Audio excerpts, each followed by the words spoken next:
Bismillahirrahmanirrahim. Assalamualaikum warahmatullahi wabarakatuh. Alhamdulillahirabbil alamin. Wassalatu wassalamu ala asyrafil anbiya'i wal mursalin sayyidina Muhammadin wa ala alihi wa ashabihi ajma'in.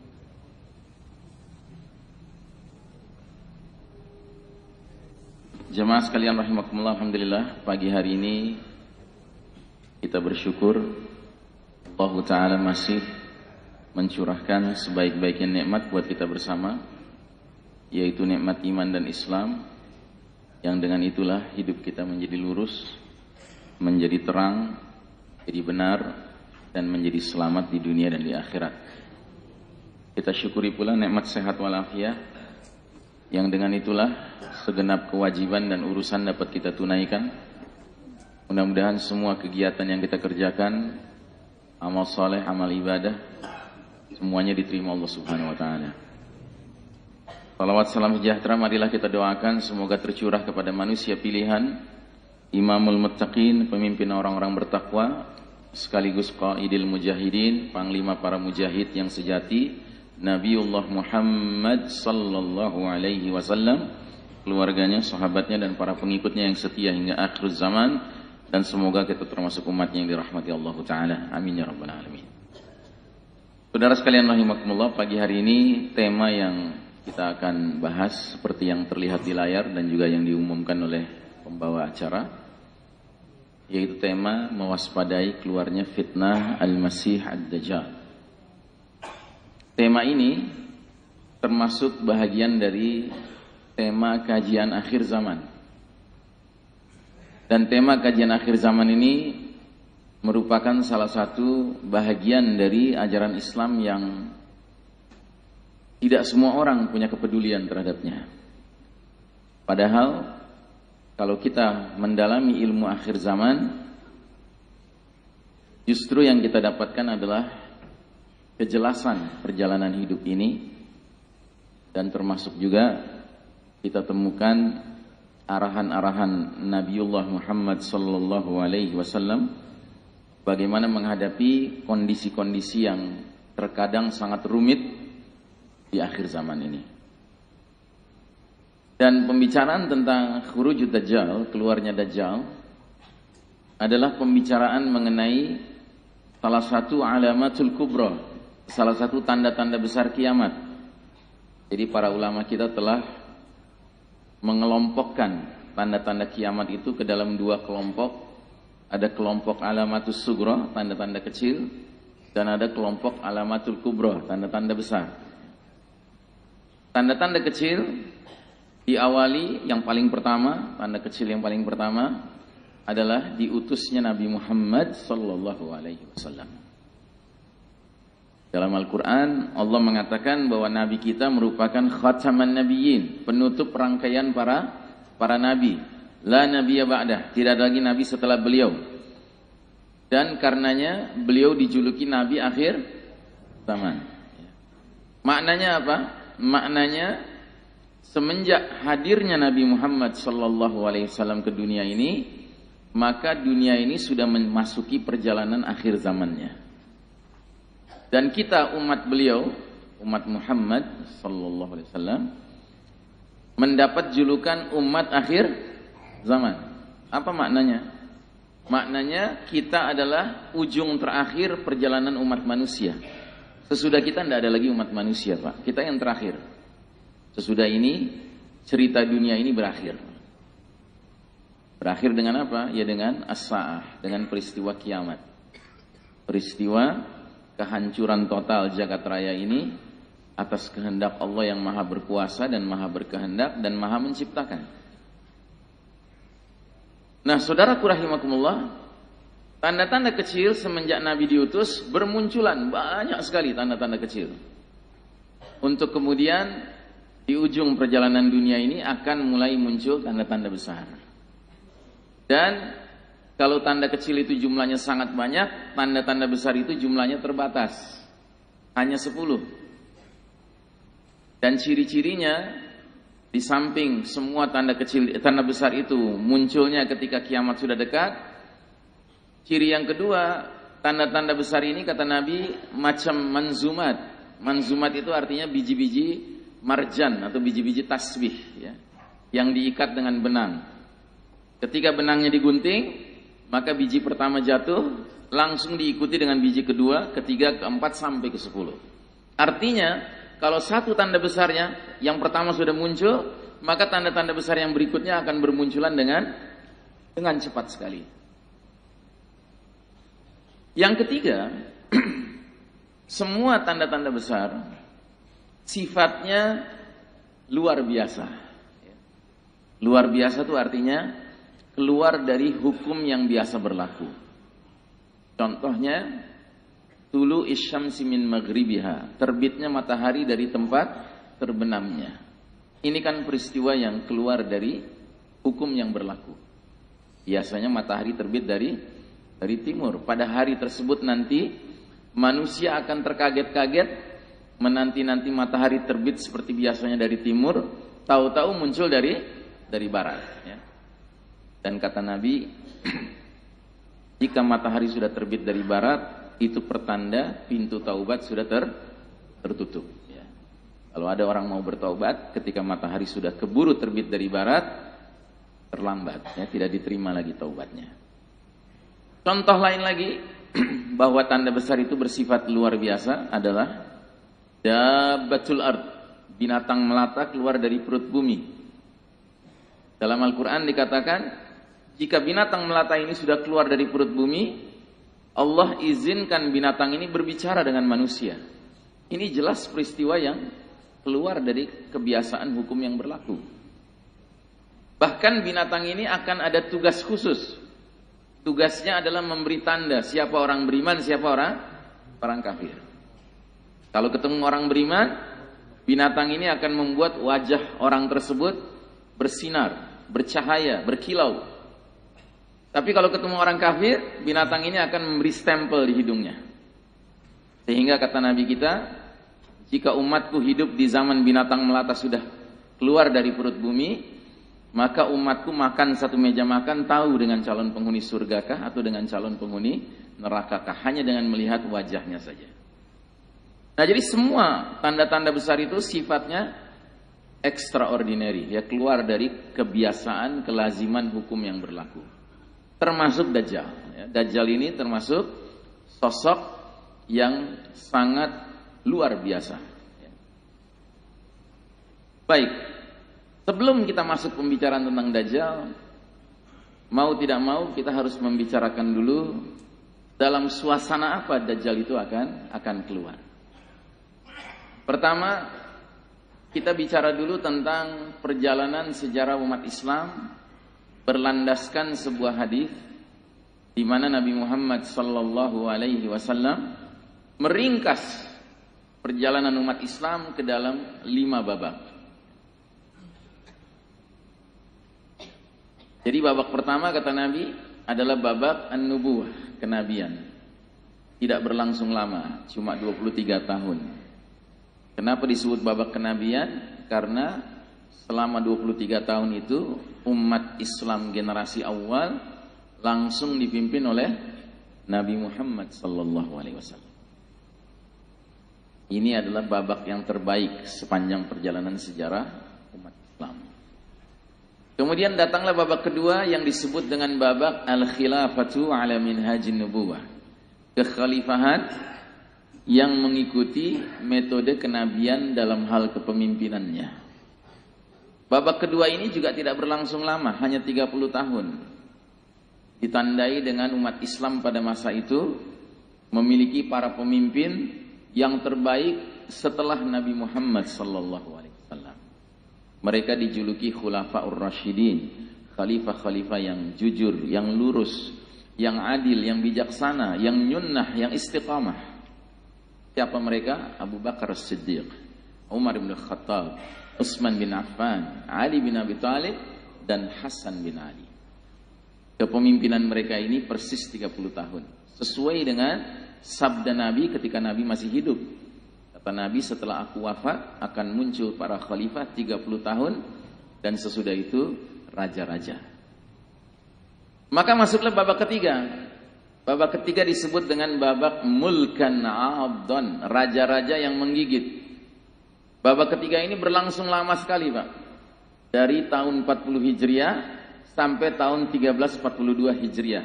1302 tahun dia berlangsung. 13 abad dia berlangsung. Apa ciri-cirinya babak ketiga ini? Ciri-cirinya dia punya persamaan dengan babak kedua, tapi punya perbedaan dengan babak kedua. Persamaannya apa? Di babak ketiga, umat Islam memiliki pemimpin yang gelarnya sama dengan babak kedua. Gelarnya khalifah. Kalau sosok pemimpinnya bergelar khalifah, berarti tatanan bermasyarakat bernegaranya disebut apa? Khilafah. Ya. Apa ciri khas khilafah? Ciri khas khilafah, masyarakat semuanya faham bahwa Allah dan Rasulnya merupakan top priority of obedience. Prioritas utama hal ketaatan. Dan dalam bentuk konkretnya, di dalam tatanan bermasyarakat seperti itu, maka disepakatilah bahwa semua perkara harus dikembalikan kepada Al-Quran dan As-Sunnah. Itu kemiripan babak ketiga dengan babak kedua. Lalu kenapa Nabi menyebutnya dengan istilah yang berbeda dengan babak kedua? Ya karena memang ada perbedaannya. Perbedaannya di mana? Para khalifah itu di babak ketiga, jika berlalu masa kepemimpinannya, digantikan dengan khalifah berikutnya dengan pola seperti kerajaan. Kalau dalam pola kerajaan, jika pemimpinnya wafat, siapa penggantinya, Pak? Biasanya anaknya. Tapi bisa juga adiknya. Bisa juga keponakannya. Bisa juga sepupunya. Pendek kata, bahagian dari keluarga berdarah biru, ya tak? Ya. Itu perbedaan babak kedua dengan babak ketiga. Makanya Nabi menyebutnya dengan era mulkan, raja-raja. Cuman raja-raja yang masih menjunjung tinggi kitabullah was sunnah sebagai ya rujukan satu-satunya, bukan rujukan utama, Pak, rujukan satu-satunya, bukan rujukan utama. Nah, namun kita tidak bisa pungkiri selama 13 abad berlangsung babak ketiga, jatuh bangun kerajaan-kerajaan Islam silih berganti, jumlahnya sangat banyak, tetapi ada 3 yang terkenal yang sering disebut-sebut khusus. Yang pertama kerajaan Bani Umayyah, keluarga Umawi. Yang kedua kerajaan Bani Abbasiyah, dan yang ketiga Kesultanan Utsmani Turki. Ini 3 kerajaan yang mencolok selama 13 abad itu. Dan kita tidak bisa menutup mata, selama 13 abad itu, kadang-kadang umat Islam memiliki khalifah yang adil, kadang-kadang memiliki khalifah yang apa lawannya adil, Pak? Yang zalim. Itu realita, Pak. Namun sekalipun khalifahnya zalim, umat pada masa itu tidak berpikir berontak. Kenapa? Karena umat memahami bahwa khalifah itu zalim sebagai karakter individunya, karakter pribadinya. Sementara umat merasa aman, tentram, nyaman, dinaungi oleh Quran dan Sunnah sebagai aturan satu-satunya dalam hal sumber nilai, sumber norma, dan sumber hukum. Paham ya? Ya. Jadi pelan-pelan sudah mulai terjadi pergeseran dari babak pertama sampai babak ketiga. Jadi kalau kita sederhanakan, di babak pertama sistemnya Masya Allah, sosok pemimpinnya Masya Allah Nabi Muhammad SAW. Di babak kedua sistemnya Masya Allah, sosok pemimpinnya juga Masya Allah Khulafaur Rasyidin.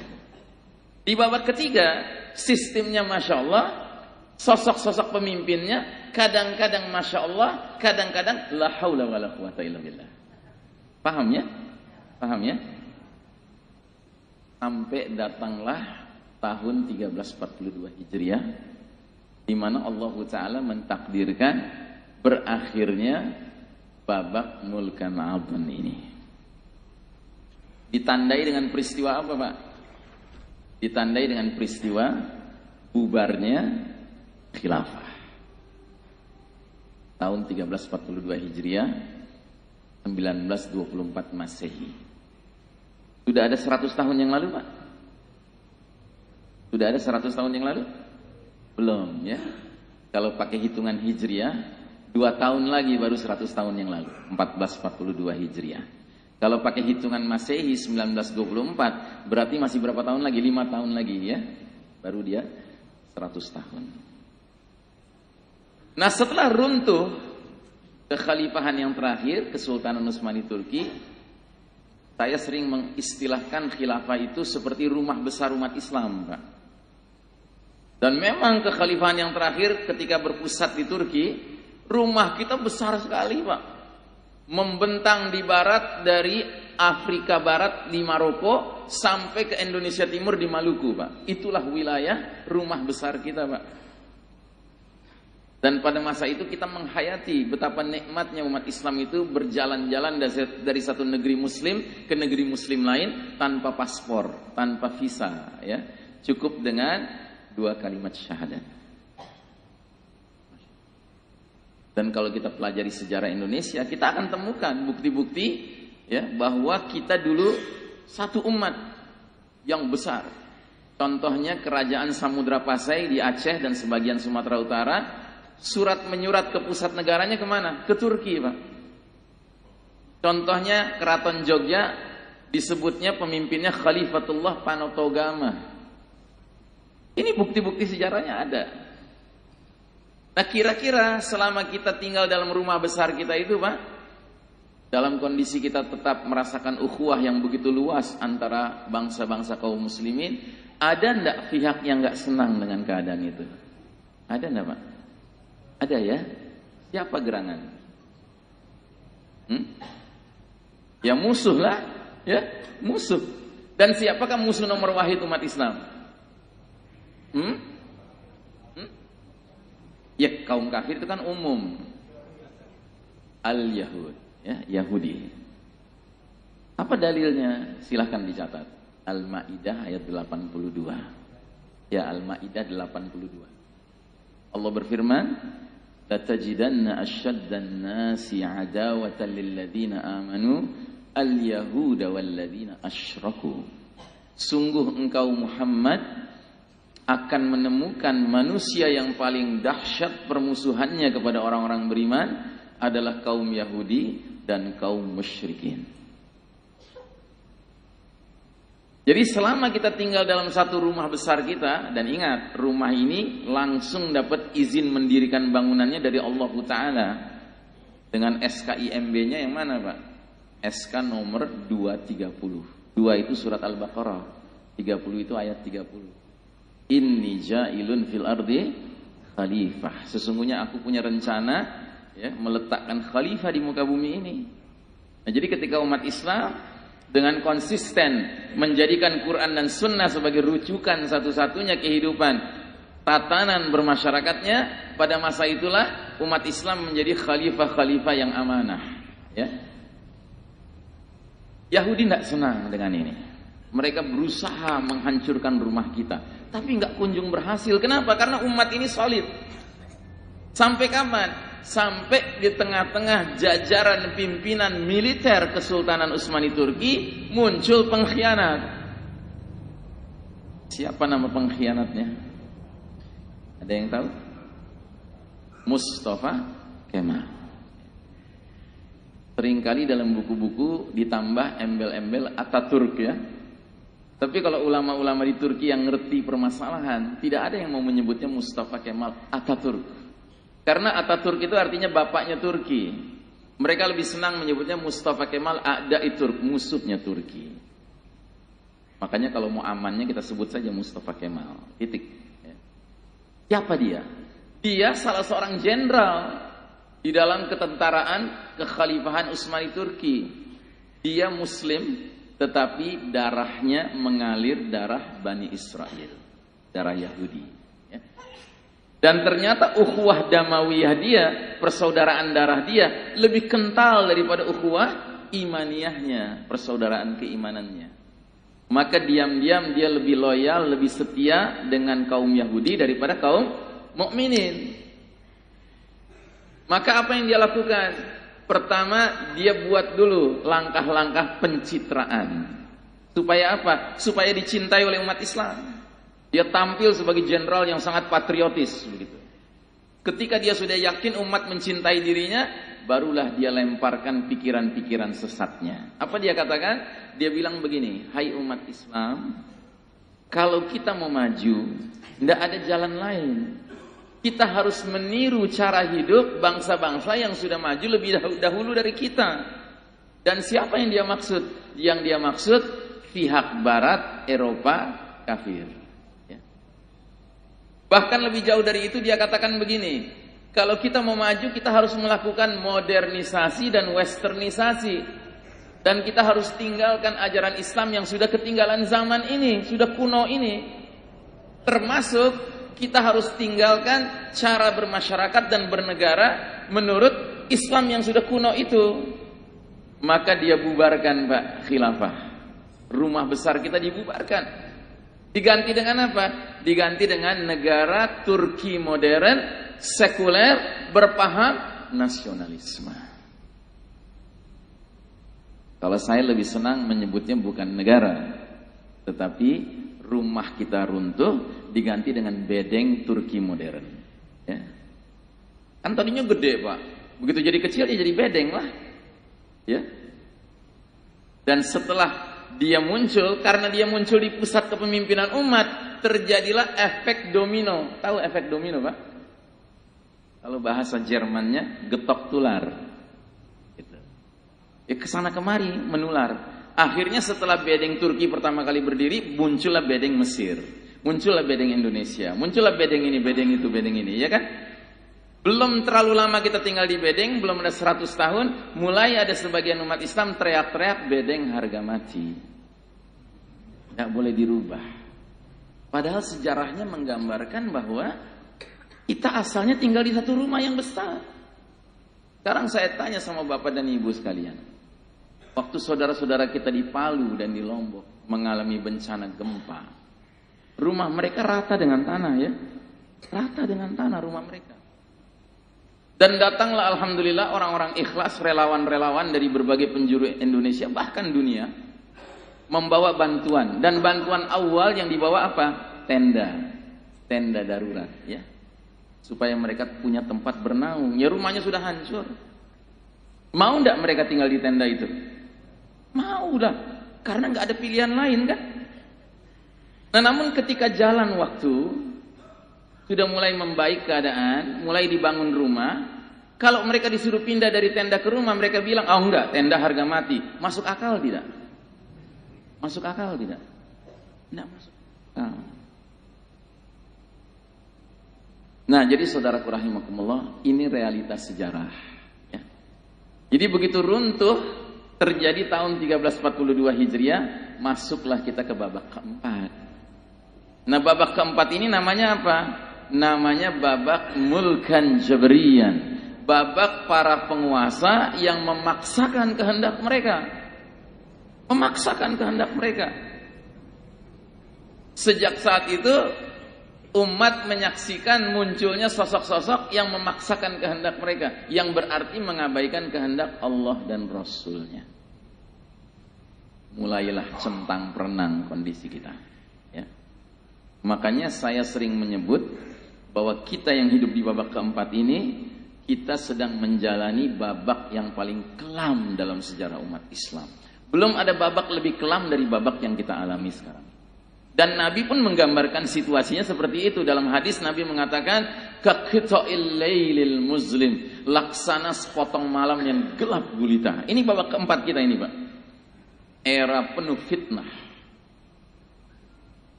Dan yang terjadi berikutnya apa? Allah Ta'ala cabut hak kepemimpinan umat Islam atas dunia ini. Dan Allah pindahkan giliran kepemimpinan kepada pihak Barat, Eropa, Amerika, yang tidak lain adalah masyarakat Yahudi dan Nasrani. berlakulah hadis Nabi yang disebut dengan hadis lubang biawak. Pernah dengar hadis itu? Kata Nabi, sungguh kalian umat Islam kelak nanti di masa depan akan mengikuti kebiasaan cara hidup orang-orang sebelum kalian, sejengkal demi sejengkal, sehasta demi sehasta, sehingga sekiranya mereka yang kalian ikuti masuk lubang biawak sekalipun, kalian terus saja mengikuti mereka. Para sahabat bertanya-tanya, ya Rasulullah, al-Yahuda wan Nasara, ya Rasulullah, apakah yang kau maksud adalah kaum Yahudi dan Nasrani? Nabi menjawab dengan jawaban pendek saja, faman, yang artinya siapa lagi kalau bukan mereka. Para sahabat mendengar hadis ini tercengang. Tercengang bukan karena meragukan Nabi, tidak, mereka yakin Nabi tidak pernah bohong. Tapi yang bikin mereka tercengang adalah, loh kok bisa ya umat ahli Quran suatu ketika ngekor sama umat ahli Taurat, ahli Injil. Ini bagaimana ceritanya? Apa yang terjadi? Ya umat dulu bingung Pak, para sahabat. Nah kita yang hidup di babak keempat sekarang ini, kalau mau menggunakan kacamata tauhid, melihat situasi kondisi dunia, kita bukan saja mengerti hadis itu ya Pak, kita yang mengalami sekarang. Coba lihat hari ini, ada ndak Muslim yang ke barat-baratan, ke Yahudi-Yahudian, ke Nasrani-Nasranian? Ada tidak? Yang bilang banyak. Iya, memang benar. Ada dan bahkan banyak. Saking banyaknya, kita harus khawatir kalau kita sedang sisiran di depan cermin, jangan-jangan dia termasuk juga yang sudah ke barat-baratan, sudah ke Yahudi-Yahudian, sudah ke Nasrani. Karena apa? Karena hebatnya penetrasi pengaruh dari peradaban sekuler materialistik masyarakat Yahudi Nasrani ini. Nah jadi saudaraku rahimakumullah, keadaan ini harus kita pahami dulu sebelum kita bicara akan datangnya Dajjal. Ini harus kita pahami. Nah, qadarullah, bersamaan dengan kita masuk ke babak keempat ini ya, kita tadinya punya rumah besar, akhirnya tinggal di bedeng-bedeng kecil-kecil ya. Dan spirit pengelolaan rumah dengan bedeng ini beda sekali. Dulu rumah itu ditata, dikelola dengan spirit mendahulukan ketaatan pada Allah dan Rasulnya, Quran dan Sunnah. Sekarang sudah tidak. Sehingga akibatnya apa ya? Kacau balau lah kita. Kacau balau kita. Sebab mestinya orang beriman yakin dong, nggak ada lagi skala prioritas ketaatan yang harus didahulukan selain kepada Allah dan Rasulnya terlebih dahulu. Tapi hari ini tidak kan? Kita diarahkan untuk mentaati sesuatu yang selain Quran dan Sunnah. Bahkan kalau ada sebuah negeri Muslim yang menyatakan terang-terangan menerapkan syariat, wow, pihak Barat langsung terjun, membangun opini negatif di media mainstream, ya toh? Nah, jadi saudaraku rahimakumullah, musuh Yahudi terutama melihat keadaan ini, langsung mereka otak Yahudnya, makanya hati-hati Pak, jangan bangga kalau dibilang ente Yahud juga gitu ya, ini pinter gitu. Enggak, Yahud itu Yahudi gitu, licik ya. Otak liciknya mulai jalan ini Yahudi ini. Akhirnya mereka bikin rumah pengganti khilafah yang simbolnya seperti ini. Lihat di gambar Pak, ini simbol apa? Ada yang tahu? PBB. Ini rumah Yahudi Pak. Singkatannya apa? Perserikatan bedeng-bedeng. Iya. Hanya mereka yang mentalitasnya sudah bedengisme lah yang kemudian membangga-banggakan PBB sebagai tempat mengacu. Tapi yang ngerti sejarah, yang ngerti Islam dalam arti sebenarnya, mereka akan memandang, ini rumah Yahudi ini. Ini bukan rumah kita. Kita nggak pantas bernaung di situ. Kenapa? Karena rumah ini tidak dikelola menurut aturan Allah dan Rasulnya. Yang berarti rumah ini pada dasarnya nggak ada izin mendirikan bangunannya dari Allah Ta'ala. Ilegal ini Pak. Ini ilegal ini. Bukti lebih jauhnya apa? Yahudi yang mendirikan rumah ini, kemudian bikin satu sistem di mana di rumah ini ada dewan-dewannya Pak. Tapi dewan yang paling menentukan, yang paling berpengaruh namanya Dewan Keamanan PBB. Jumlah anggotanya berapa negara? 15 negara. Dengan catatan 10 negara merupakan anggota tidak permanen, aplusan, gonta-ganti, tidak punya kekuatan. Sementara ada 5 anggota, 5 negara itu anggota permanen. punya hak veto, punya power, punya kekuasaan, punya kekuatan di muka bumi ini. Siapa mereka? 5 negara ini. Amerika, Inggris, Prancis, Rusia, Cina. Ada yang muslim, Pak? Saya ulangi. Amerika, Inggris, Prancis, Rusia, Cina. Ada yang muslim, Pak? Tidak ada. Ini yang mimpin dunia hari ini, Pak. Terus kita masih berharap pada PBB bisa menyelesaikan masalah-masalah kita. Kita demo ke jalanan menuntut agar PBB mengatasi problema saudara muslim kita di Myanmar, di Xinjiang, Muslim Uighur, Muslim Rohingya. Tolong diatasi. Ya sementara 5 sosok utama kafir-kafir ini yang mimpin dunia, diketawain kita, Pak. Silahkan proposal ajukan. Kita tidak peduli. Dan ini baru pemimpin di depan layarnya, Pak. Yang di belakang layarnya siapa? Lagi-lagi al-Yahud, musuh nomor wahid kita. Kenapa mereka di belakang layar? Karena Yahudi itu pengecut. Yahudi tidak berani perang lawan kita terang-terangan langsung, Pak. Sebagaimana kata Allah dalam surat Al-Hasyr, la yuqatilunakum jami'an illa fi quran muhassanatin aw min wara'i judur. Kayak orang munafik Yahudi itu. Tidak akan mereka perangi kalian serentak kecuali di balik dinding yang tebal atau di balik benteng yang kokoh. Nah, salah satu benteng kokoh mereka namanya apa? PBB. Coba lihat, Pak. Kalau tentara Yahudi sudah langsung berhadapan dengan muslim, mukmin, mujahid. Wow, pengecutnya luar biasa. Contoh ketika tentara-tentara Israel berhadapan langsung dengan para pemuda-pemuda Palestina yang cuman remaja, usia belasan tahun, cuman pegang batu. Sering kita lihat fotonya kan, Pak. Satu remaja Palestina megang batu berhadapan dengan 5 tentara Yahudi kan, lengkap dengan helmnya, lengkap dengan baju anti pelurunya, lengkap dengan senjata canggihnya, ya toh? Kan pengecut mereka berarti. Menghadapi satu remaja, 5 orang mereka.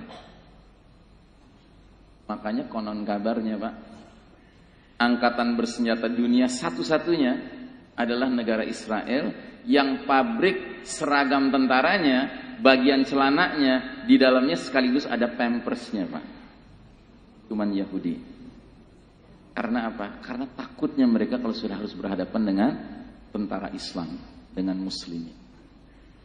Kok kenapa harus ada pampersnya? Karena mereka juga tahu bahwa air sini itu najis. Gitu. Mereka seperti kita juga. Cuma kalau mereka sudah di medan perang, kemudian harus cari toilet kan susah. Ya udah di situ aja. Itu Yahudi, Pak. Nah, jadi saudaraku rahimakumullah, babak keempat ini adalah babak yang paling kelam dalam sejarah umat Islam. Di babak keempat ini umat Islam babak belur. Sementara umat lainnya Allah kasih izin memimpin dunia ini. Ingat, Pak, Allah kasih izin. Bukan berarti Allah ridho, tidak. Semua yang terjadi di dunia hanya bisa terjadi karena dapat izin dari Allah. Apakah semua yang terjadi di dunia Allah ridhai? Kan tidak. Tolong bedakan antara izin Allah dengan ridha Allah. Nah, jadi ini ujian terbesar kita hari ini. Sementara kita umat Islam harus mengalami kekalahan, kondisi di bawah posisinya, sementara orang-orang kafir dikasih posisi di atas sekarang ini. Ini ujian terbesar kita hari ini. Nah, namun alhamdulillah, dalam hadisnya kata Nabi, babak keempat ini bukan babak terakhir. Akan datang babak yang kelima, namanya babak khilafah ala minhajin nubuwah, tegak kembali. Dan perpindahan kita dari babak penuh kezaliman di babak keempat ini menuju babak kelima penuh keadilan kelak nanti akan ditandai dengan munculnya tanda-tanda besar.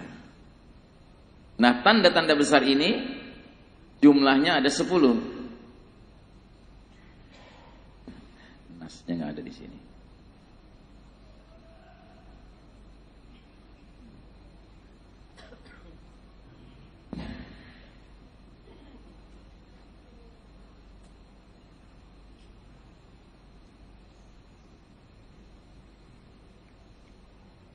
Jadi dalam hadis riwayat Muslim, Nabi Muhammad SAW menyebutkan 10 tanda besar itu sekaligus.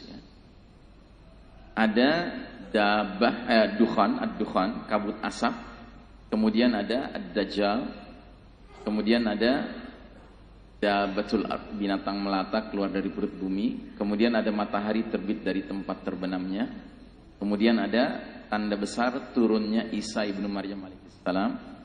Kemudian ada Ya'juj wa Ma'juj, dua umat yang dikurung di balik dinding yang dibuat Zulkarnain ribuan tahun yang lalu. Dinding itu hancur luluh lantak, maka Ya'juj wa Ma'juj keluar dari balik dinding itu dalam jumlah yang fantastis. Dan mereka melakukan fasad di muka bumi. Sedangkan 789 ada 3 pembenaman, satu di timur, satu di barat, satu di Jazirah Arab. Sedangkan yang ke-10 api keluar dari Yaman menggiring manusia ke tempat mereka berkumpul. Nah, saudaraku rahimakumullah, hadis ini sahih. Namun para ulama hanya sepakat bahwa dalam hadis yang menyebutkan 10 tanda besar ini, hanya tanda besar nomor 10 dalam hadis inilah yang disepakati sebagai tanda besar yang paling akhir. Sementara tanda besar nomor 1 sampai nomor 9 ada perbedaan pendapat di kalangan ulama mengenai urutannya, Pak.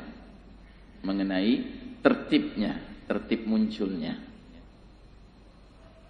Dan saya condong pada pendapat seorang penulis bernama Dr. Muhammad Ahmad Al-Mubayyad. Beliau menulis kitab yang sangat luar biasa berjudul Ensiklopedia Akhir Zaman. Ini terjemahan kitab ini. Dan sayangnya saya datang ke Surabaya kemarin dengan anak saya, kita bawa buku ini untuk dijual ya. Namun baru 2 acara sudah habis, Pak. Mungkin karena jumlahnya nggak cukup banyak kami bawa, ya kan? Jadi mohon maaf kepada saudara sekalian, kami tidak bisa menyediakan. Cuma nanti di belakang sekali ada slide yang menyebutkan nomor kontak kalau ingin memesan. Ya silakan. Nah, dalam buku ini Syekh Mubayyad berijtihad bahwa urutan kemunculan tanda besar itu seperti begini. Yang paling awal itu dukhan, kabut asap menyelimuti planet bumi. Yang kedua pembenaman di timur. Yang ketiga pembenaman di barat. Yang keempat pembenaman di Jazirah Arab. Namun sebelum itu ada tanda kecil yang terselip terjadi, yaitu hadirnya Al-Mahdi. Tahu Al-Mahdi? Al-Mahdi itu bukan nama seseorang. Al-Mahdi itu julukan, gelar. Laki-laki yang dapat petunjuk dari Allah dan laki-laki yang ditunjuk Allah untuk memainkan peranan menjadi Amirul Mukminin fi akhir zaman. Pemimpinnya orang beriman di akhir zaman. Al-Mahdi ini yang akan mengajak kita, memimpin kita berpindah dari babak keempat ke babak kelima. Sampai dikatakan dalam hadis, yamla'ul arda qistan wa adlan kama muli'at jawran wa zulman. Al-Mahdi akan memenuhi bumi secara merata dengan keadilan dan kejujuran setelah bumi dipenuhi secara merata dengan kezaliman dan kesewenang-wenangan. Berarti kita akan pindah dari babak yang penuh kezaliman sekarang ini, babak keempat ini ya, menuju babak kelima. Ini kan babak keempat, di sini kita berada sekarang. Nah, jadi perpindahan kita dari babak keempat ke babak kelima ini, ya, persimpangan jalannya ini ditandai salah satunya dengan hadirnya pemimpin kita. Ya. Jadi Allah Ta'ala itu sayang sekali sama umat Islam, sehingga ketika bencana-bencana dukhan, kabut asap muncul, pembenaman di timur di barat terjadi, ya kan? Seiring dengan kekacauan-kekacauan itu terjadi, terselip di dalamnya munculnya pemimpin kita, Al-Mahdi. Ya. Dan itu selalu ciri khas ajaran Islam begitu, Pak. Islam setiap kali memberi kabar gembira, pasti bersama dengan kabar gembira itu ada peringatan-peringatan. Kenapa? Supaya kalau hanya kabar gembira, kita tidak menjadi lupa daratan, terlalu senang gitu. Jadi senang kita dikendalikan dengan kita sadar bersamaan dengan munculnya Al-Mahdi akan ada kekacauan-kekacauan yang harus kita persiapkan diri dan keluarga menghadapinya. Sebagaimana juga sebaliknya, seiring dengan terjadinya dukhan, pembenaman bumi di timur di barat, ini kan kacau ini dunia, bencana-bencana dahsyat terjadi, kita kan bisa down ya membayangkan itu. Nah, seiring dengan itu kita diingatkan di sela-selanya akan muncul cahaya harapan masa depan, yaitu pemimpin kita. Itu ajaran Islam begitu selalu. Kalau dalam bahasa ayatnya, inna ma'al usri yusron. Inna ma'al usri yusron. Sesungguhnya bersama kesulitan ada ada kemudahan. Ingat ya Pak ya, bersama, bukan sesudah. Bukan sesudah kesulitan, ada kemudahan. Tidak Pak. Pada saat yang sama, bersama kesulitan, ada kemudahan. Nah jadi begitu juga dengan tertib munculnya 10 tanda besar ini. Bersama kesulitan, ad-dukhan terjadi. Maaf, itu suara apa ya? Hah? Oh, itu syuruk. Iya. Kita harus berhenti. Oh lanjut. Ya. Nah, saya pikir itu ringtone HP seseorang gitu. Takutnya orangnya lagi tidur gitu kan. Baik. Nah, jadi saudaraku rahimakumullah, ad-dukhan, pembenaman di timur, pembenaman di barat, Al-Mahdi hadir ya kan. Nah, setelah Al-Mahdi hadir ada tanda besar lagi, pembenaman di Jazirah Arab. Nah, pembenaman di Jazirah Arab ini dalam hadis yang lain diterangkan, seiring terjadinya pembenaman itu ada pasukan yang sedang menuju ke Mekah untuk memerangi Al-Mahdi yang baru saja dibaiat di depan Ka'bah. Tahu-tahu pasukan itu qadarullah melewati wilayah yang dibenamkan itu, persis di situ dia terbenam pasukan itu, tenggelam pasukan itu. Dan itu menjadi tanda bagi seluruh umat Islam yang ngerti tanda-tanda akhir zaman. Pembenaman di Jazirah Arab, pembenaman pasukan itu di Jazirah Arab itu otomatis menyadarkan umat Islam yang ngerti bahwa pemimpinnya sudah hadir. Dan umat Islam berbondong-bondong akan datang ke Mekah untuk membaiat, registrasi, pendaftaran menjadi bagian dari barisan Al-Mahdi. Nah, Al-Mahdi kemudian memimpin khilafah ala minhajin nubuwah. Di mana keberadaan khilafah itu? Di Syam. Dengan ibu kota pertamanya Dimashq, Damaskus, dan ibu kota terakhirnya nantinya Baitul Maqdis, Yerusalem. Nah, jadi saudaraku rahimakumullah, Al-Mahdi akan menjalankan tugas sebagai pemimpin umat ini. Apa yang dia lakukan? Dia akan melaksanakan, menyelenggarakan ghazawat. Apa itu ghazawat? Peperangan-peperangan. Kok gitu Ustaz? Karena Al-Mahdi ini kan pengikut Nabi Muhammad SAW. Sedangkan Nabi kita waktu di Madinah setelah hijrah dari Mekah juga menyelenggarakan ghazawat Pak. Ada perang Badar, ada perang Uhud, ada perang Hunain, ada perang Tabuk ya kan? Banyak peperangan dikerjakan oleh Nabi dan para sahabat. Makanya dikatakan bahwa cara berjuang Islam itu pilarnya 3 intinya Pak. Iman, hijrah, jihad. Intinya 3 ini Pak pilarnya. Jadi kita iman, kita kokohkan iman. Sekalipun kita sedang dipimpin orang-orang kafir, kita nggak mau tawar-menawar. Pokoknya Allah dan Rasulnya harga mati ya gitu ya. Itu namanya iman. Kita kokohkan terus iman kita. Sekalipun mereka ngajak kita untuk teriak harga mati yang lain, nggak mau kita. Kita harga mati kita cuma Allah dan Rasulnya. Karena apa? Teken kontrak kita hidup mati kan dengan Allah, bukan dengan selain Allah ya. Sampai kapan kita terus mengokohkan iman ini? Ya sampai mati. Cuman ada jadwalnya, nanti kita harus hijrah. Ya. Hijrahnya kemana? Ke tempat pemimpin kita muncul, Al-Mahdi ini. Di mana Al-Mahdi muncul? Di Mekah. Maka sebagian kecil umat Islam ada yang hijrahnya ke Mekah, tapi sebagian besar nanti hijrahnya ke Syam.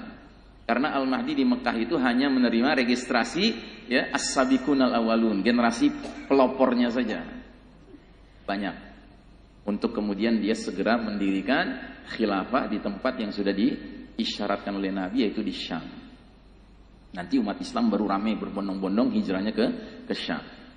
Tapi dengan catatan, yang memang bisa hijrah, yang tidak bisa sudah terpaksa dia ngendon di wilayah masing-masing. Termasuk saya khawatir yang di Indonesia terpaksa ngendon kalau nggak keburu hijrah.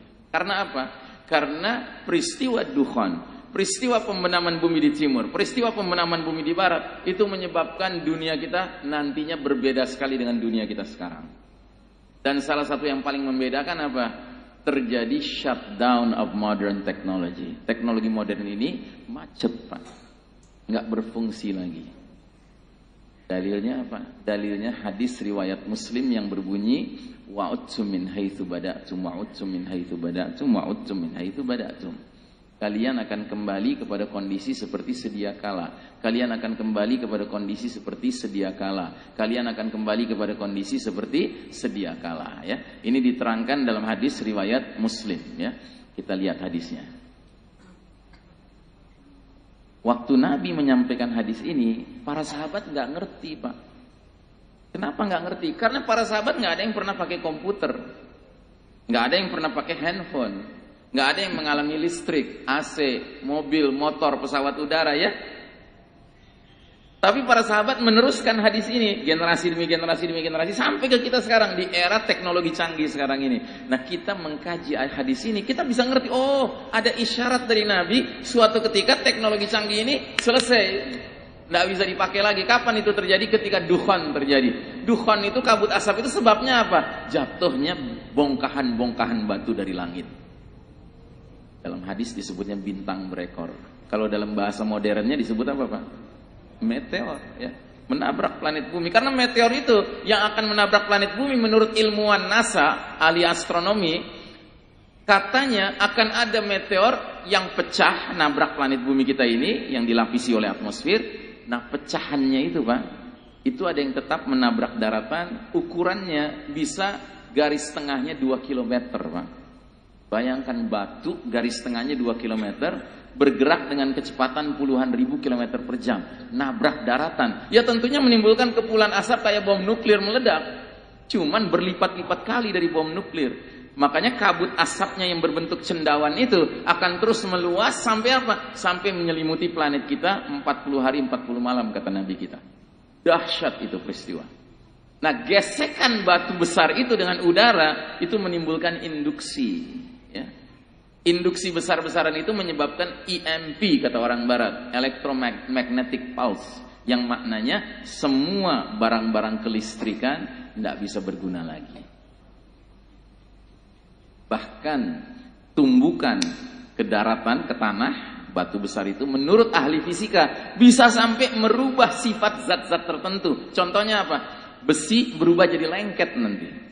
Makanya semua instrumen yang terbuat dari bahan besi yang sedikit rumit saja tidak bisa dipakai lagi. Contohnya sepeda, rantainya besi, gearnya besi, lengket dia nggak bisa dipakai. Bedil, pelatupnya besi, pelurunya besi, nggak bisa dipakai lagi. Jadi dengan kata lain, kita akan kembali ke kondisi seperti zaman Nabi lagi. Makanya hadis-hadis tentang peperangan yang dipimpin Al-Mahdi nanti mengisyaratkan alat senjatanya adalah pedang, tombak, panah, berkuda, ya kan? Seperti itu. Dan saudaraku rahimakumullah, penulis kitab tadi, Syekh Mubayyad, berpendapat bahwa macetnya teknologi canggih tidak buruk bagi umat Islam, malah bagus buat umat Islam. Karena apa? Karena kita langsung istirahat dari perlombaan mengejar ketertinggalan dengan barat kafir di bidang teknologi canggih. Sebuah perlombaan yang sebenarnya nggak akan pernah bisa kita menangkan. Karena apa? Karena barat nggak pernah rela kita menang. Jangankan menang Pak, seimbang aja, setara aja nggak boleh. Paham ya? Jadi ini skenario Allah ini.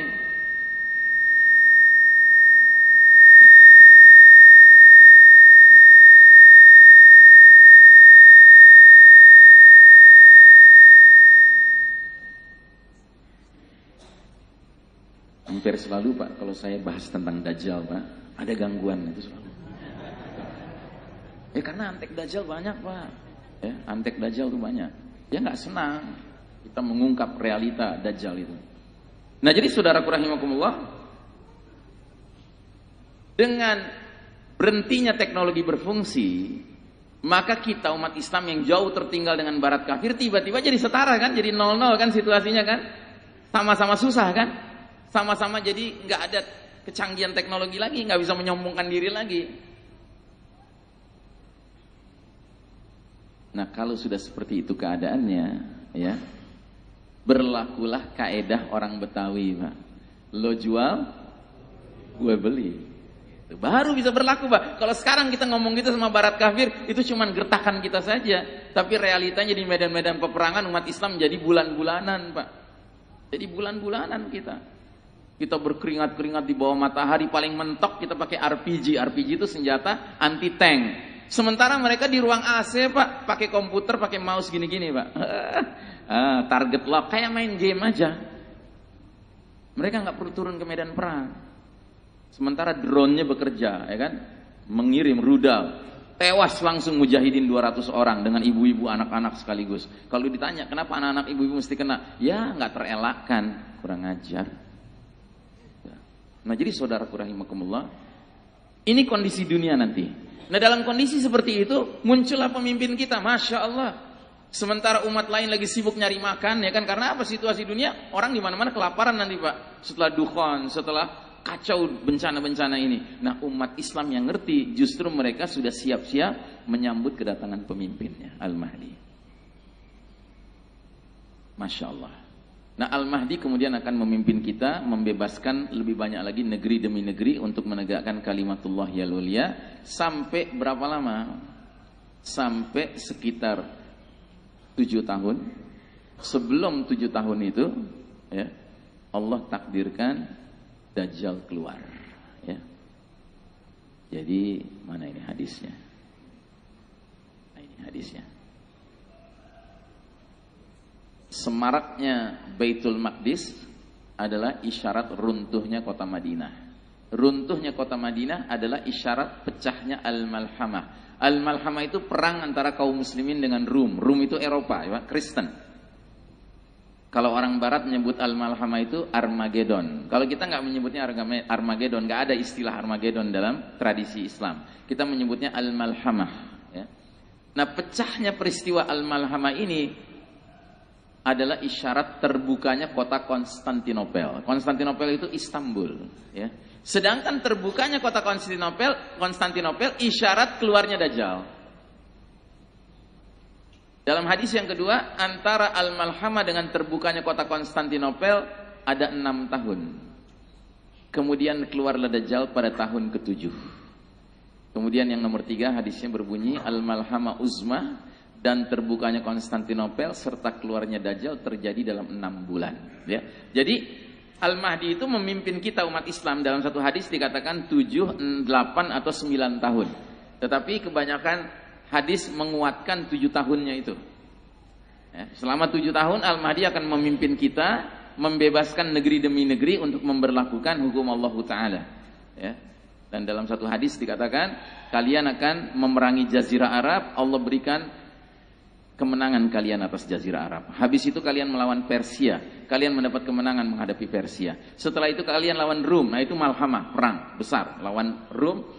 Kalian diberi kemenangan juga oleh Allah. Setelah itu kalian menghadapi Dajjal. Jadi menghadapi Dajjal ini perang terakhir Al-Mahdi dan kaum muslimin melawan kaum kafir.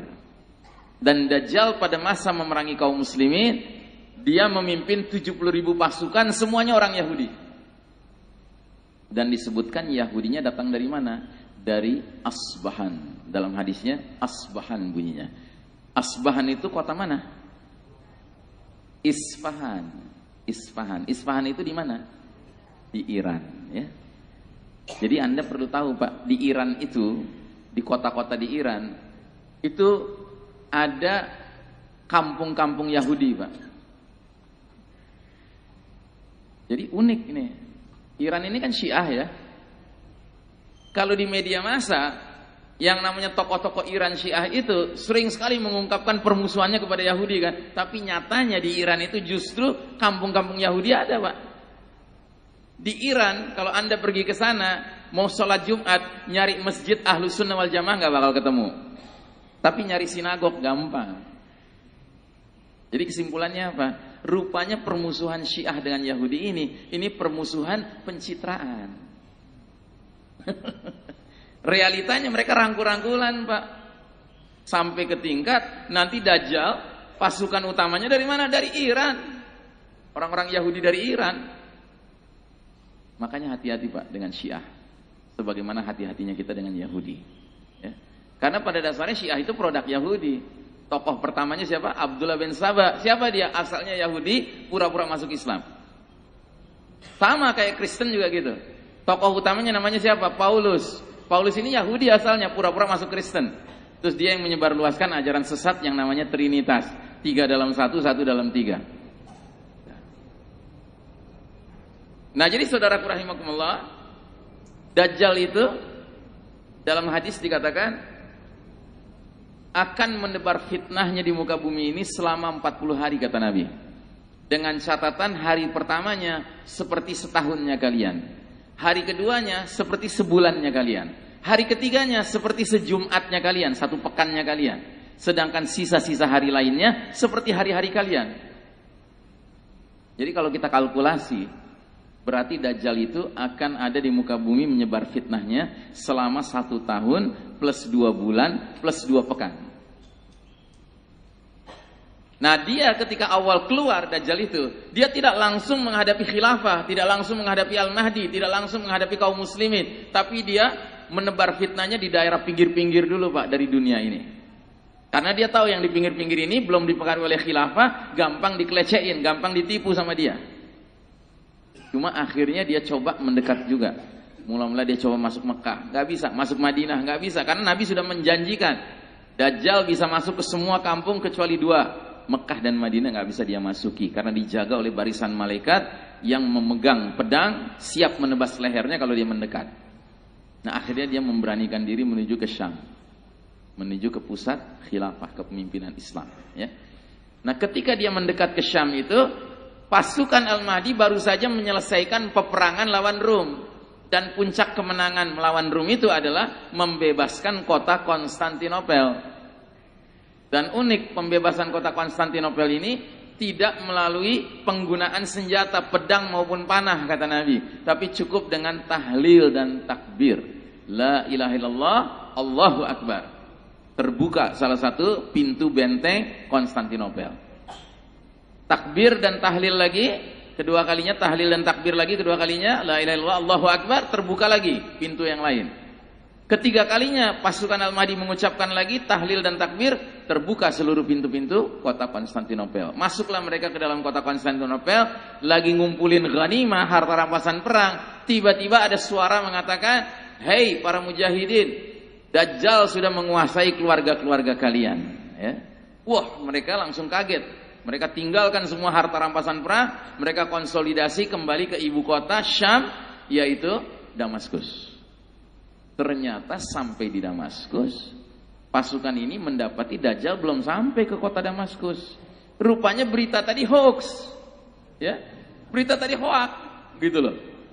Tapi hoax yang ada manfaatnya, karena berarti kaum muslimin dipimpin Al-Mahdi sempat kembali ke Damaskus sebelum Dajjal datang, ya toh, ya. Makanya jangan selalu menganggap hoax pasti jelek, jangan. Kadang-kadang ada hoax yang manfaat juga, gitu. Biarkan Allah yang menjadikan itu sebagai makarullah. Ya, jadi luar biasa nih hoax nih, ya. Sampai zaman menjelang Dajjal muncul aja sudah masih ada gitu. Hebat ya hoaxnya. Nah, jadi saudaraku rahimakumullah, sesampainya mereka di Damaskus, mereka sedang siap-siap mau sholat subuh di sebuah masjid yang menaranya berwarna putih. Ya. Tiba-tiba dari langit turunlah Isa alaihissalam, diantar oleh 2 malaikat. Dan Isa alaihissalam itu turun di mana? Di menara putih masjid tersebut. Ya, ada nggak ya gambarnya di sini? Coba kita lihat. Oh, ada gambarnya nih, insyaallah. Ya. Oh, nggak ada.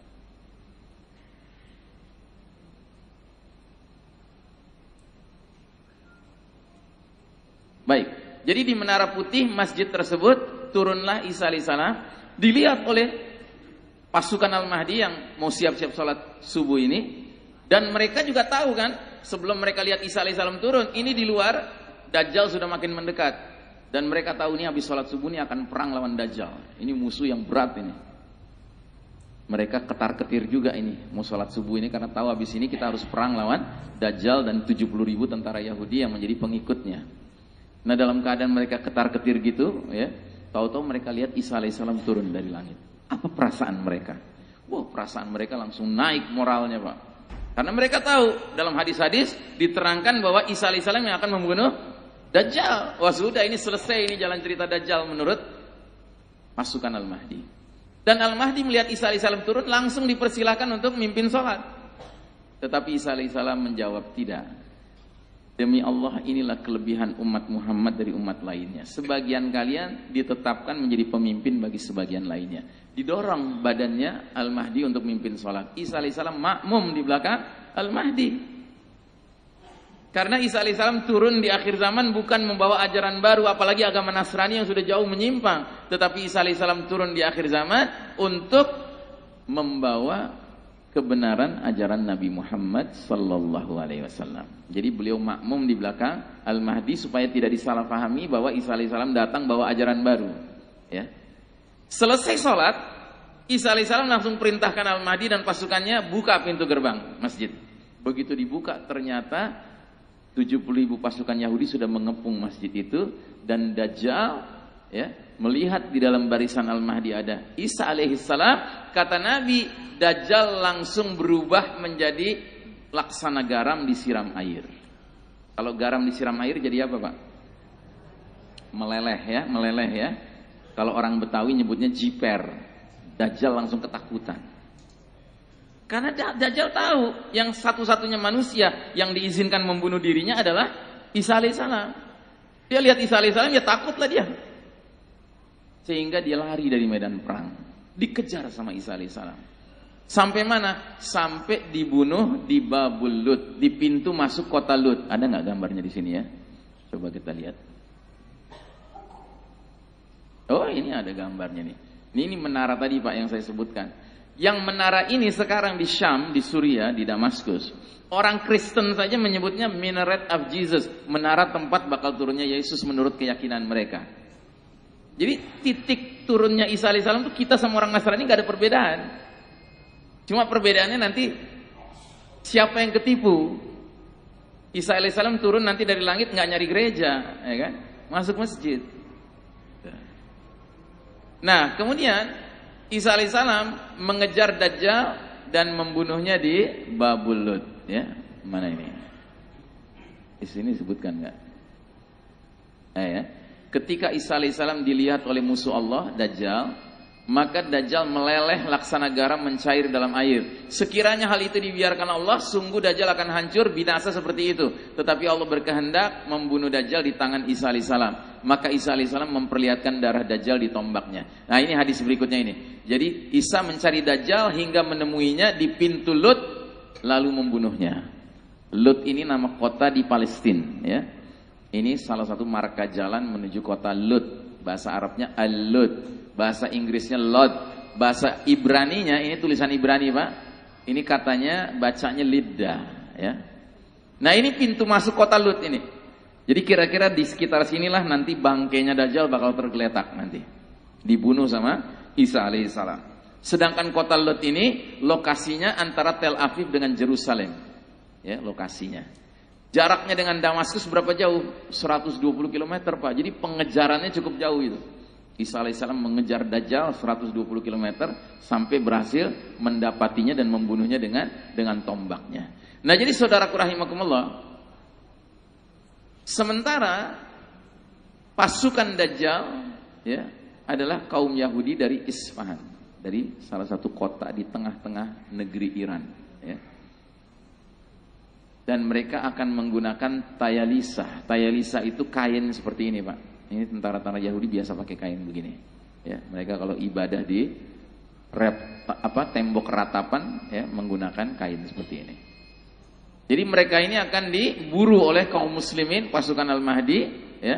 Dan berlakulah hadis yang terkenal tentang tidak akan terjadi kiamat sampai kaum muslimin memerangi kaum Yahudi, sampai Yahudi berlindung di balik batu dan pohon, lalu batu dan pohon berbicara, memanggil-manggil tentara Islam, hai muslim, hai hamba Allah, ini ada Yahudi di belakangku, kemari bunuhlah dia, kecuali Gharqad, karena Gharqad itu pohonnya kaum Yahudi.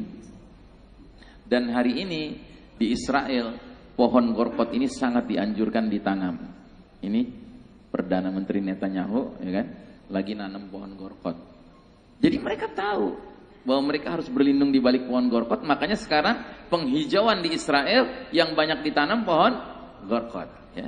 Mereka udah siap-siap sembunyi, Pak.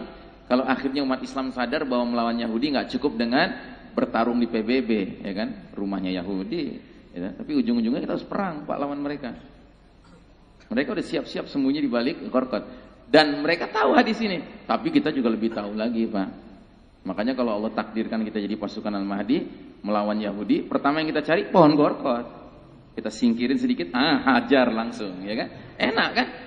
Gitu. Nah, jadi saudaraku rahimakumullah, kita masuk pembahasan tentang Dajjal. Waduh, ini sudah 6 kurang 10 nih. Hadis yang pertama menyebutkan, ya ayuhan nas, hai manusia sekalian, kata Nabi, innaha lam takun mundu fitnatun ala wajhil ardi mundu dharallahu dzurriyyata adama a'zama min fitnatid dajjal. Sungguh semenjak Allah menciptakan anak cucu Adam di muka bumi ini, tidak ada fitnah yang lebih dahsyat dari fitnah dajjal.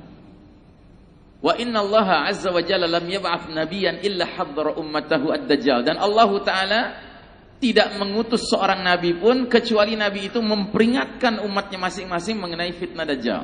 Jadi fitnah dajjal ini bukan fitnah yang hanya diketahui oleh umat Islam, tidak. Sebenarnya umat-umat lain juga tahu. Makanya di kalangan orang Nasrani, mereka punya konsep tentang dajjal. Cuma mereka nyebutnya bukan dajjal, mereka nyebutnya the Antichrist, antikristus, ya. Dan istilah antikristus nggak salah juga. Karena apa? Yang mereka maksud Kristus siapa? Al-Masih Isa alaihissalam. Sedangkan Isa alaihissalam nanti yang membunuh Dajjal kan? Jadi dia antikristus. Al-Masihud Dajjal dibunuh oleh Isa al-Masih alaihissalam. Ustaz, kok berlawanan tapi julukannya sama Al-Masih? Nah, itulah kelebihan bahasa Arab. Kalau kita nggak ngerti bahasa Arab, kita bingung. Dalam bahasa Arab banyak kata-kata yang maknanya lebih dari satu. Jadi Al-Masih itu punya beberapa makna. Salah satu maknanya adalah penyelamat, sang penyelamat. Jadi disebut Al-Masih Isa alaihissalam karena Isa alaihissalam nanti turun di akhir zaman menjadi penyelamat umat manusia. Dia yang membunuh Dajjal, dia yang mengajak semua orang kafir bertaubat mengikuti agama Islam ini. Tetapi Al-Masih juga punya makna sang pendusta, sang penipu. Makanya Al-Masihud Dajjal maknanya sang penipu Dajjal. Sementara orang-orang Yahudi nanti menganggap Dajjal sebagai Al-Masih sang penyelamat. Makanya mereka akan menuduh Isa alaihissalam sebagai sang penipu. Makanya dia bertentangan sama kita nanti. Baik. Nah, jadi di ujung hadis ini yang paling penting. Kata Nabi, wa ana akhirul anbiya'i wa antum akhirul umami wa huwa kharijun fikum la mahala. Sedangkan aku ini nabi terakhir, kalian adalah umat terakhir, maka tidak dapat dipungkiri lagi bahwa Dajjal akan keluar di tengah-tengah kalian.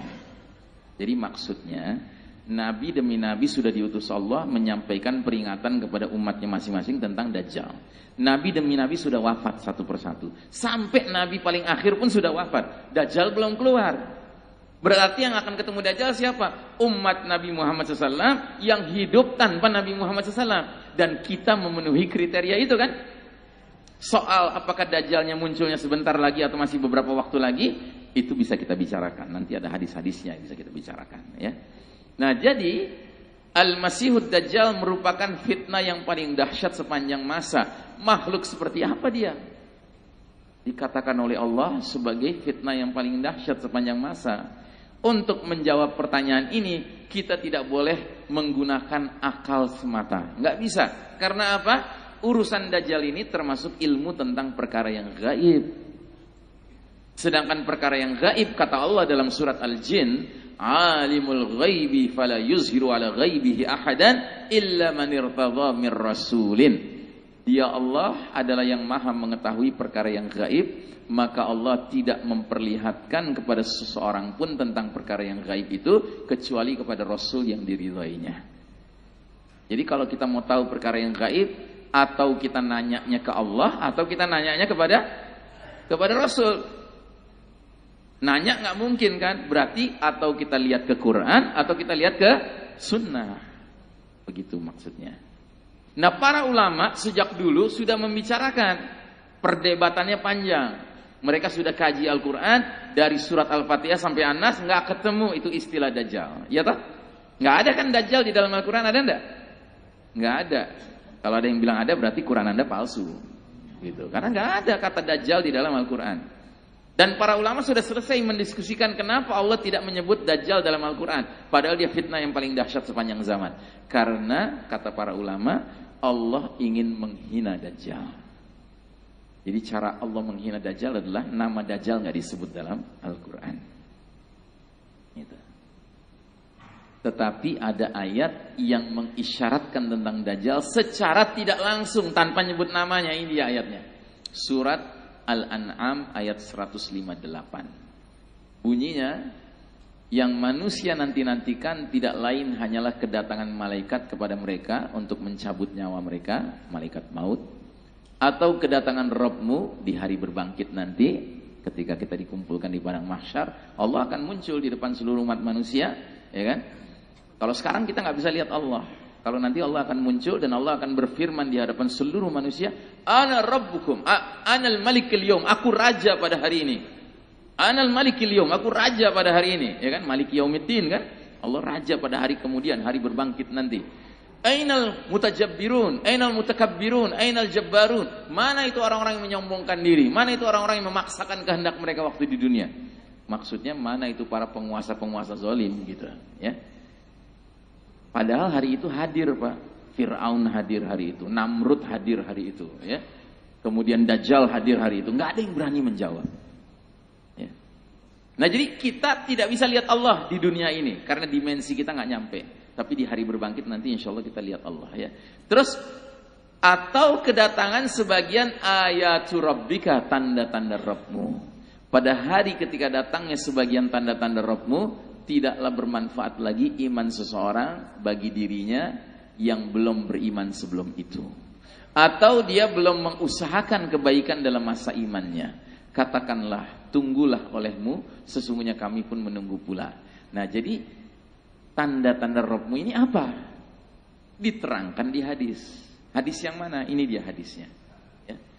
Dari sahabat Abu Hurairah radhiyallahu anhu bersabda Rasulullah sallallahu alaihi wasallam, ada 3 perkara yang apabila sudah keluar niscaya tidak bermanfaat iman seseorang yang belum beriman sebelum itu, atau dia punya iman tapi belum mengusahakan kebaikan dalam masa imannya, kerjanya maksiat, melulu mungkar, melulu zalim, melulu.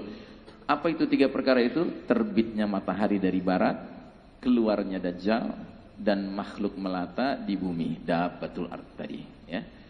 Jadi penyebutan di dalam Al-Quran tentang Dajjal sifatnya indirect, tidak langsung, ya. Keterangannya lebih dalam adanya di hadis, ya.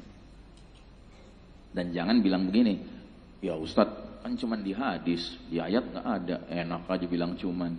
Hadis itu bukan cuman, ya. Tanpa hadis kita nggak bisa paham Al-Quran.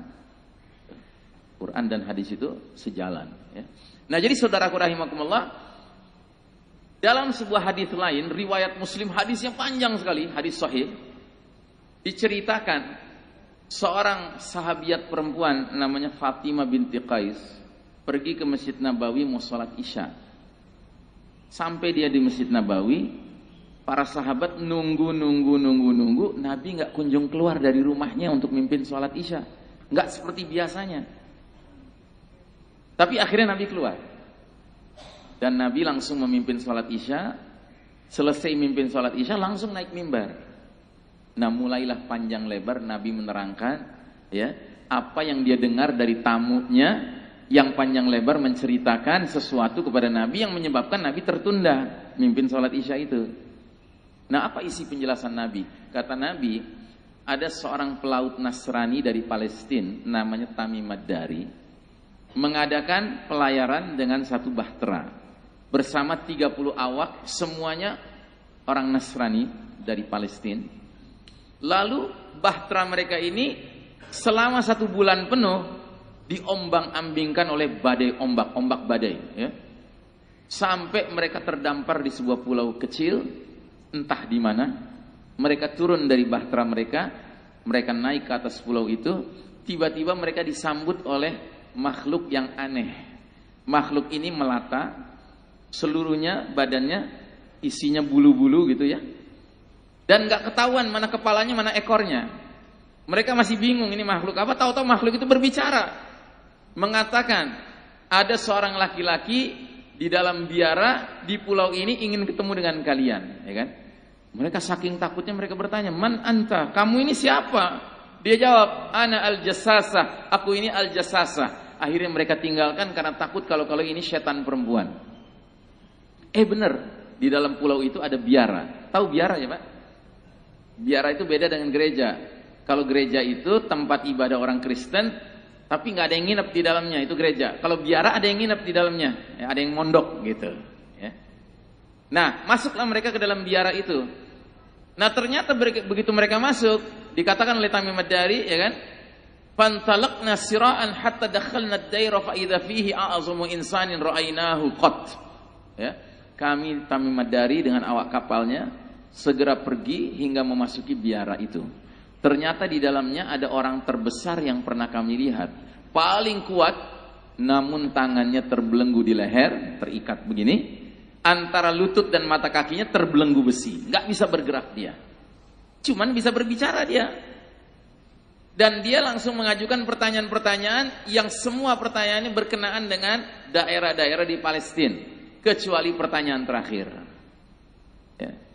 Pertanyaan terakhir adalah dia bertanya, beritahukan padaku tentang Nabi orang-orang yang buta huruf, bagaimana keadaannya? Maksudnya Nabi siapa? Nabi Muhammad SAW. Ingat ya, Tamim Ad-Dari ini Kristen, Nasrani. Dia bukan Muslim, tapi Tamim Ad-Dari orang Arab. Jadi dia dengar kabar tentang Nabi Muhammad SAW, sehingga dia menjawab. Dia bilang, oh Nabi itu sudah muncul di Mekah dan sekarang tinggal di Yasrib. Yasrib itu nama lain dari kota Madinah. Artinya ketika Tamim Ad-Dari ketemu dengan laki-laki ini, maka Nabi sudah hijrah ke Madinah. Ya. Terus dia tanya lagi, apakah orang-orang Arab memeranginya? Dijawab, iya. Dia bertanya lagi, apa yang mereka lakukan kepadanya? Dijawab, kami ya memberitahu kalau Nabi itu menang atas bangsa Arab dan sekarang mereka mentaati Nabi tersebut. Laki-laki itu bertanya, itu sudah terjadi? Dijawab, iya. Maka kata laki-laki itu, ketahuilah, sesungguhnya itulah yang baik bagi mereka jika mereka mentaati Nabi tersebut. Terus kata dia, ukhbirukum anni, akan kuberitakan kepada kalian siapa diriku. Ana al-Masihud Dajjal, akulah al-Masihud Dajjal, dan aku sudah hampir diizinkan untuk keluar, maka aku akan keluar. Aku akan melintasi bumi, aku tidak biarkan satu kampung pun kecuali aku singgahi total selama 40 malam. Kecuali Mekah dan Madinah. Dua kota ini aku diharamkan memasukinya. Setiap kali aku ingin memasuki salah satu dari dua kota Madinah Mekah ini, ada malaikat membawa pedang kuat menghadangku, menghalangiku dari tempat tersebut. Dan di setiap jalan dari kota-kota ini terdapat malaikat ya yang menjaganya. Ya. Nah, jadi Tamim Ad-Dari setelah bertatap muka dengan Dajjal ini, langsung dia pergi meninggalkan pulau itu bersama awak kapalnya. Kemana? Dia penasaran, dia langsung pergi ke Madinah, ingin ketemu Nabi Muhammad SAW, ingin konfirmasi.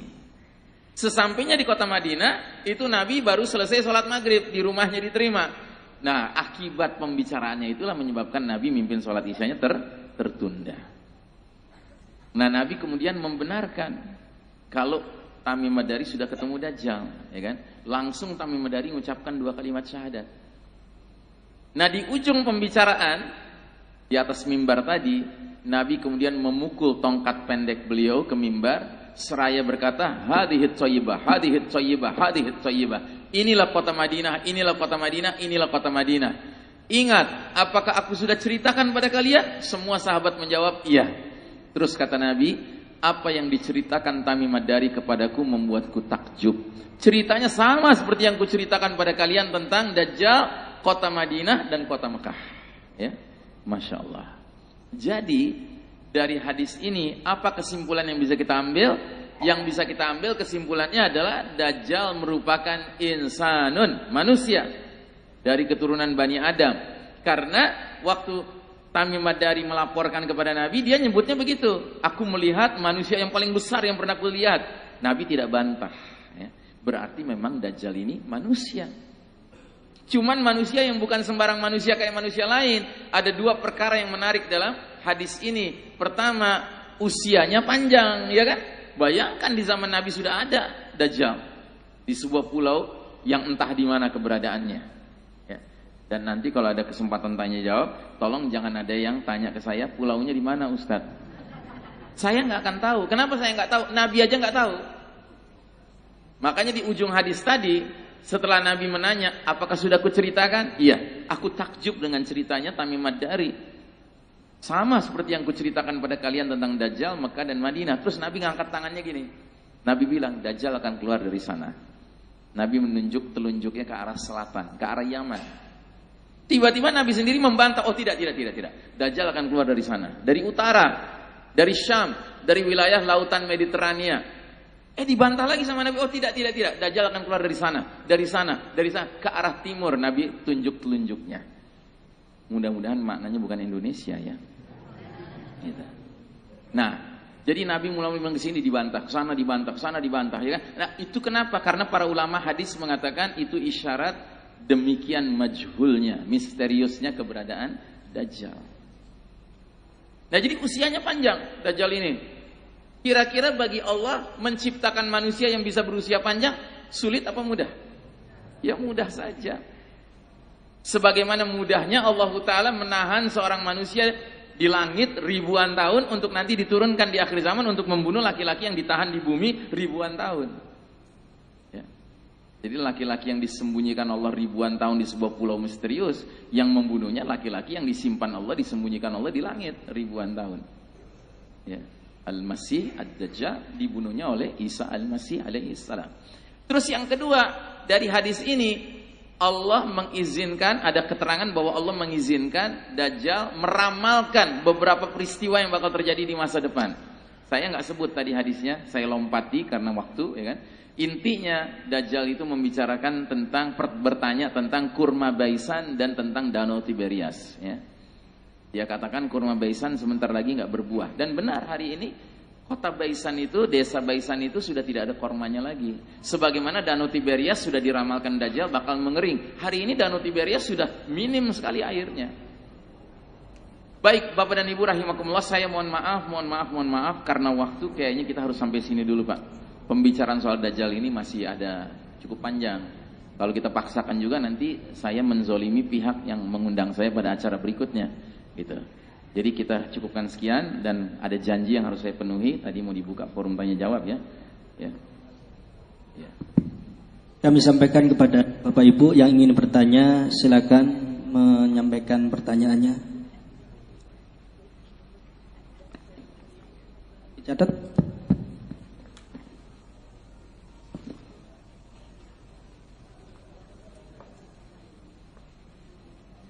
Langsung ya. Baik. Apa salah rakyat yang memberontak pemimpin zalim yang tidak menegakkan hukum Allah?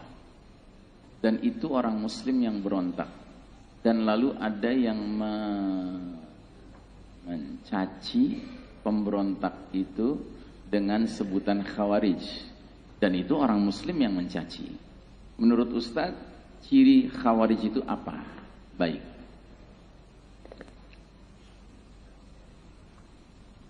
Jadi pertama, kita umat Islam mempunyai konsep tentang kepemimpinan yang sangat clear, sangat jelas ya. Dan di antara ayat yang sangat clear menjelaskan tentang konsep kepemimpinan ini adalah surat An-Nisa ayat 59. Mari kita lihat ayat itu. Surat An-Nisa ayat 59. Allah Ta'ala berfirman, Ya ayyuhalladzina amanu ati'ullaha wa ati'ur rasula wa ulil amri minkum fa in tanaza'tum fi syai'in farudduhu ilallahi war rasuli in kuntum tu'minuna billahi wal yawmil akhir dzalika khairun wa ahsanu ta'wila. Artinya, hai orang-orang beriman, taatilah Allah dan taatilah Rasulnya dan ulil amri di antara kalian. Maksudnya para pemimpin di antara kalian. Kemudian jika kalian berlainan pendapat tentang suatu perkara, kembalikanlah urusan perkara itu kepada Allah, Al-Quran, dan kepada Rasul, sunnahnya. Jika kamu benar-benar beriman kepada Allah dan hari kemudian, yang demikian itu lebih utama bagimu dan lebih baik akibatnya. Saudara sekalian rahimakumullah, ini hadis yang sangat nyata, ayat yang sangat nyata menerangkan tentang kepemimpinan. Ada seorang ulama dari Suriah, namanya Syekh Ali As-Sabuni, ketika mengomentari ayat ini, dia mengajukan pertanyaan. Coba perhatikan, kenapa di dalam ayat ini, sebelum kata Allah ada kata ati'u, yang artinya taatilah. Sebelum kata Ar-Rasul ada kata ati'u, taatilah. Tetapi sebelum ulil amri minkum tidak ada kata atiu, taatilah. Lihat nggak Pak? Lihat nggak? Benar itu begitu? Nah, kata Syekh Ali As-Sobuni, karena mentaati Allah dan mentaati Rasul itu mutlak sifatnya. Ya. Sementara mentaati pemimpin di kalangan kalian itu sifatnya bersyarat. Syaratnya apa? Syarat pertama, dia harus minkum, dari kalangan kalian, dari antara kalian. Kalian di sini kemana larinya? Kepada awal ayat, hai orang-orang beriman. Jadi kita hanya mau mentaati pemimpin dari kalangan orang beriman. Kalau nggak orang beriman, ngapain kita taati? Nah, alhamdulillah syarat yang pertama ini cukup banyak umat Islam di negeri ini, apalagi yang rajin ngaji, ya kan, sudah mengerti hal itu. Sehingga nggak ridho kalau punya pemimpin bukan orang beriman, ya kan. Cuma sayangnya baru syarat itu yang diketahui. Padahal di dalam ayat ini ada syarat berikutnya. Apa syarat berikutnya? Fa in tanaza'tum fi syai'in farudduhu ilallahi war rasuli in kuntum tu'minuna billahi wal yaumil akhir.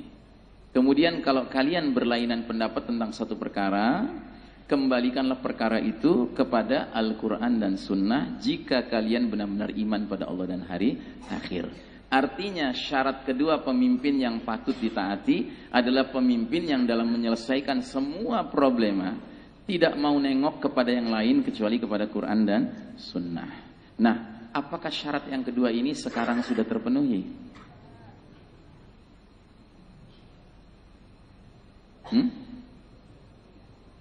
Belum kan? Sebenarnya kalimat jawabannya bukan belum, Pak. Nggak boleh. Siapa yang ngelarang? Yang ngelarang yaitu rumah Yahudi tadi, perserikatan bedeng-bedeng itu. Mereka bikin aturan bahwa di negeri muslim manapun nggak boleh pakai Quran dan Sunnah sebagai acuannya. Makanya saya katakan, this is the darkest chapter of the Islamic history. Ini babak paling kelam dalam sejarah umat Islam, Pak. Kita jumlahnya banyak, tapi kita nggak boleh milih menyelesaikan masalah menurut apa yang kita yakini, yaitu Quran dan Sunnah. Terus kita berharap urusan bisa beres, Pak. Makanya saya ulangi lagi ya, pembahasan tentang 5 babak tadi. Di babak pertama, sistemnya Masya Allah, sosok pemimpinnya Nabi Muhammad SAW, Masya Allah. Di babak kedua, sistemnya Masya Allah, sosok pemimpinnya juga Masya Allah, Khulafaur Rasyidin. Di babak ketiga, sistemnya Masya Allah, sosok pemimpinnya kadang Masya Allah, kadang la haula wala quwata illa billah. Iya kan? Nah di babak keempat, sistemnya innalillah, sosok-sosoknya apalagi innalillahnya. Ngerti? Ini harus duduk Pak perkara ini supaya kita mensikapi dunia ini bagaimana yang Allah dan Rasulnya kehendaki. Terus ditanya sama penanya ini, bagaimana dengan mereka yang berontak kepada pemimpin yang zalim? Nah, masalah berontaknya ini yang jadi masalah. Apa perlu kita berontak? Kalau kita kembalikan kepada aturan main yang Nabi ajarkan, Nabi mengatakan, man ra'a minkum munkaran falyughayyir biyadihi. Barang siapa di antara kalian melihat kemungkaran, ubahlah dengan tangannya. Fa illam yastati, kalau nggak sanggup dengan tangan, dengan apa? Dengan lisan. Nggak sanggup dengan lisan, dengan apa? Dengan hati. Maksudnya dengan hati itu apa? Ingkari di dalam hati bahwa itu kebenaran, itu batil, itu mungkar. Dan ingat, mengingkari dalam hati itu selemah-lemahnya iman, kata Nabi. Bahkan di hadis yang lain kata Nabi, kalau mengingkari saja nggak ada iman sama sekali. Jadi kalau situasi mungkar ini justru kita katakan ini sudah fine-fine saja, ini oke, ini bagus, apalagi bilang harga mati, ya kan? Waduh, berat banget ini. Berarti kita nggak bisa bedakan mana yang hak, mana yang batil dong. Nah sekarang pertanyaannya, dengan tangan bisa? Nggak punya kita tangan sekarang, nggak punya kekuatan kita sekarang, nggak ada. Makanya nggak usahlah berpikir berontak. Kenapa? Kalaupun mau melakukan juga, ya nggak sanggup, nggak ada kekuatan kita. Lebih baik kita fokus kepada persiapan menyambut kedatangan the certified leader, pemimpin yang dapat sertifikat dari Allah dan Rasulnya. Siapa itu? Al-Mahdi. Gitu. Yang munculnya di mana?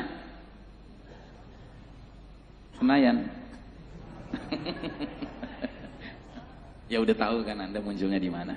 Makanya kita harus berpikir kalau memang Allah izinkan kita bisa hijrah sebelum terjadinya hantaman keras, dukhan, pembenaman bumi, itu yang terbaik. Tapi kalau tidak bisa, ya sudah, kita pergi ke gunung-gunung, ke puncak-puncak gunung, supaya kalau terjadi pembenaman di wilayah sini, kita masih selamat, karena kita di puncak gunung. Cuman akibatnya apa? Yang tadinya kita ngungsinya ke kampung akhir zaman di puncak Merapi, akhirnya kita tinggalnya di Pulau Merapi, karena sekelilingnya air semua, ya kan?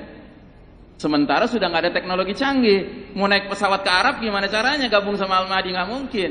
Mau naik kapal seperti Kerinci nggak mungkin. Udah nggak ada kapal bermesin lagi. Yang ada getek, ngeri, ombaknya tinggi. Ya sudah, kita saling menguatkan di kampung akhir zaman di Pulau Merapi itu sambil saling mengingatkan sebentar lagi Dajjal bakal datang. Fitnah yang paling dahsyat sepanjang zaman. Nah, itulah skenario akhir zaman yang harus kita persiapkan. Atau kita hijrah gabung sama Al-Mahdi, atau kalau kita nggak hijrah ya kita bisa terdampar di sini, ya kan? Yang berarti kita harus hadapi Dajjal, fitnah yang paling dahsyat sepanjang zaman. Atau kemungkinan yang ketiga, sebelum segala sesuatunya kita meninggal karena bencana-bencana dahsyat itu kan mungkin juga. Terus gimana Ustaz kalau kita meninggal? Ya kalau meninggal yang penting usahakan husnul khotimah. Hadisnya apa? Hadisnya begini kata Nabi. Idza zaharul ma'asi fi ummati ammahumullahu bi'azabin min indih. Kalau kemaksiatan sudah merata di tengah umatku, Allah akan timpakan azab yang berlaku umum. Istri Nabi Ummu Salamah yang mendengar hadis ini langsung bertanya, "Ya Rasulullah, apa enggak ada orang-orang soleh di tengah masyarakat itu?" Kata Nabi, orang-orang soleh itu ikut juga. Ikut mati maksudnya. Ditanya lagi sama Ummu Salamah, lalu bagaimana nasib orang-orang soleh itu? Orang-orang soleh itu ikut meninggal karena bencana azab itu, namun mereka akan diampuni dan dirahmati Allah. Jadi yang penting sekarang apa? Amal soleh perbanyak, amal ibadah perbanyak, amar ma'ruf nahi mungkar kerjakan sesuai kemampuan. Dengan tangan nggak punya, ya sudah dengan lisan. Didik umat ini untuk menyatakan yang hak itu hak, yang batil itu batil. Nggak bisa karena nggak punya kemampuan ceramah, setidak-tidaknya didik anak istri kita. Nggak bisa juga, ya setidak-tidaknya dalam hati ingkari. Jangan ridho dengan sistem dunia yang hari ini sedang berlaku, karena ini sistem yang tidak diridhai Allah Ta'ala. Ya. Ini sistem yang ideologinya demos kratus, Pak. Tahu demos kratus? Itu bahasa Latinnya, bahasa aslinya. Demos artinya rakyat, kratus itu kedaulatan. Saya tanya kepada Bapak dan Ibu, ada nggak ayat hadis mengatakan kedaulatan di tangan rakyat? Ada nggak? Kalau ada tolong kasih tahu saya akan segera memperbaiki pendapat saya. Tapi sejauh yang saya dalami nggak ada ayatnya, nggak ada hadisnya mengatakan kedaulatan di tangan rakyat. Yang ada adalah ayat bertaburan, hadis bertaburan yang mengatakan kedaulatan di tangan siapa? Di tangan Allah. Sampai anak kecil muslim aja udah hafal ayatnya, Pak. Surat An-Nas. Qul a'udzu birabbin nas, malikin nas. Katakanlah aku berlindung kepada Rabbnya manusia dan rajanya manusia. Allah tuh raja kita, Pak. Kalau Allah raja kita, kita harusnya mengakui kedaulatan Allah dalam situasi dunia seperti apapun. Sekalipun yang mimpin orang kafir, kita tetap mengatakan kalian nggak mimpin, yang mimpin Allah. Begitu. Itu sikap, Pak. Sikap akidah nggak boleh bergeser. Makanya tadi saya katakan Allah dan Rasulnya harga mati buat kita. Memang betul sampai mati itu yang ditanya nanti. Mungkar dan Nakir nanya kan, "Man rabbuka?" Siapa Rabb kamu? "Madinuka?" Apa din kamu, ideologi kamu, jalan hidup kamu, pandangan hidup kamu. "Ma hadzal rajul alladzi bu'itsa fikum?" Siapa laki-laki yang diutus kepada kalian? Dan kalau kita orang beriman, Allah akan teguhkan lisan kita menjawab di dalam kubur kita dengan benar. Rabbi Allah, Rabbku Allah, dini al-Islam, agamaku, jalan hidupku, ideologiku Islam. Dia adalah Rasulullah Muhammad SAW yang diutus kepada kami. Lalu ditanya lagi sama malaikat Mungkar dan Nakir, "Wa ma ilmuka?" Dari mana kamu tahu itu semua? Dari mana ilmu kamu tentang itu semua? "Qara'tu kitabullah fa amantu bihi wa sadaqtuhu." Aku telah membaca kitabullah Al-Qur'an. Aku mengimaninya, aku membenarkannya. Maka dari langit terdengar suara mengatakan, "Shadaqa 'abdi, hambaku benar." Masya Allah. Tetapi mereka-mereka yang teriak harga mati selain Allah dan Rasulnya, ditanya, "Man rabbuka?" Siapa Rabb kamu? Jawabannya apa? La adri, aku tidak tahu. Ya. Ditanya, "Apa din kamu, agama kamu, jalan hidup kamu?" La adri, aku tidak tahu. Ditanya, "Siapa laki-laki yang diutus kepada kalian?" Dia jawab, "Aku la adri, aku tidak tahu." Kira-kira kalau semua jawabannya nggak tahu, ada pertanyaan, dari mana ilmu kamu? Ada nggak pertanyaan begitu? Ya nggak ada pertanyaan gitu, nggak ada ilmunya, orang ini dongo, sontoloyo, gitu. Ya kan, nggak punya apa-apa di kepalanya, di hatinya nggak ada apa-apa.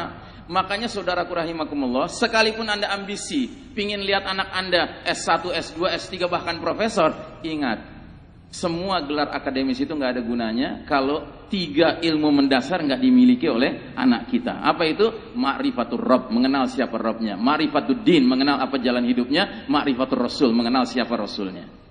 Dan yang terakhir, Ma'rifatul Kitab, mengenal apa kitab hidupnya. Ya. Ini prinsip, Pak. Ini harga mati. Makanya sampai udah mati ditanya terus sama Allah, ya kan? Nggak ada pertanyaannya. Majin siatuka, kamu bangsa apa? Nggak ada ditanya tuh sama malaikat. Malaikat nggak peduli bangsanya apa, ya kan? Jadi nggak perlu kita mikirin jawaban aku orang Indonesia gitu. Nggak ada jawaban begitu, pertanyaan gitu nggak ada. Di mata Allah mau bangsa apapun bisa beriman, bisa kafir. Inna akramakum indallahi atqakum. Sesungguhnya orang yang paling mulia di antara kalian di sisi Allah adalah yang paling bertakwa, bukan yang paling Indonesia, Pak. Bukan yang paling Batak. Kalau kata orang Batak nih, Tanjung kan Batak gitu. Sehingga nggak ada hak saya meremehkan orang Jawa. Nggak ada hak saya, karena Jawa Batak itu masalah realita, bisa berbeda-beda kita. Cuman pilihan kita, hidup kita apa? Ya. Walaupun dia orang Israel, tapi dia milih Islam sebagai jalan hidupnya, dia saudara kita.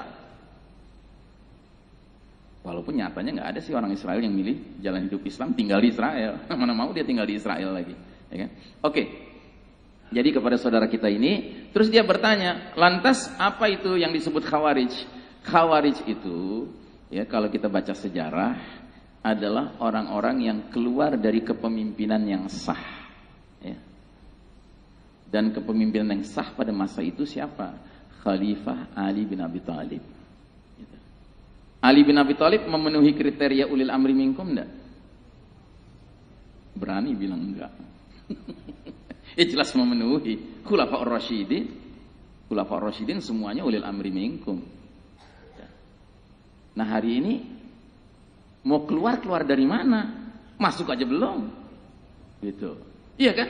Mau disebut Khawarij itu kan artinya keluar dari barisan umat Islam yang benar kepemimpinannya. Sekarang pertanyaannya, gimana mau keluar? Masuk aja belum. Gitu.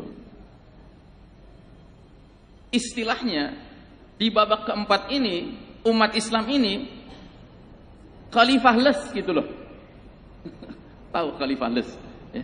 Nggak punya pemimpin kita sekarang. Apa ada pemimpin kita yang menerapkan Quran dan Sunnah hari ini? Nggak ada. Tuh. Makanya dikatakan Nabi, ini babak kakita ilailil muslim, kayak malam yang gelap gulita. Sekarang saya tanya Pak, kalau ruangan gelap, pekat ya, itu sebabnya karena absennya apa? Absennya cahaya, iya kan? Cahaya bagi orang beriman datang dari mana? Dari mana?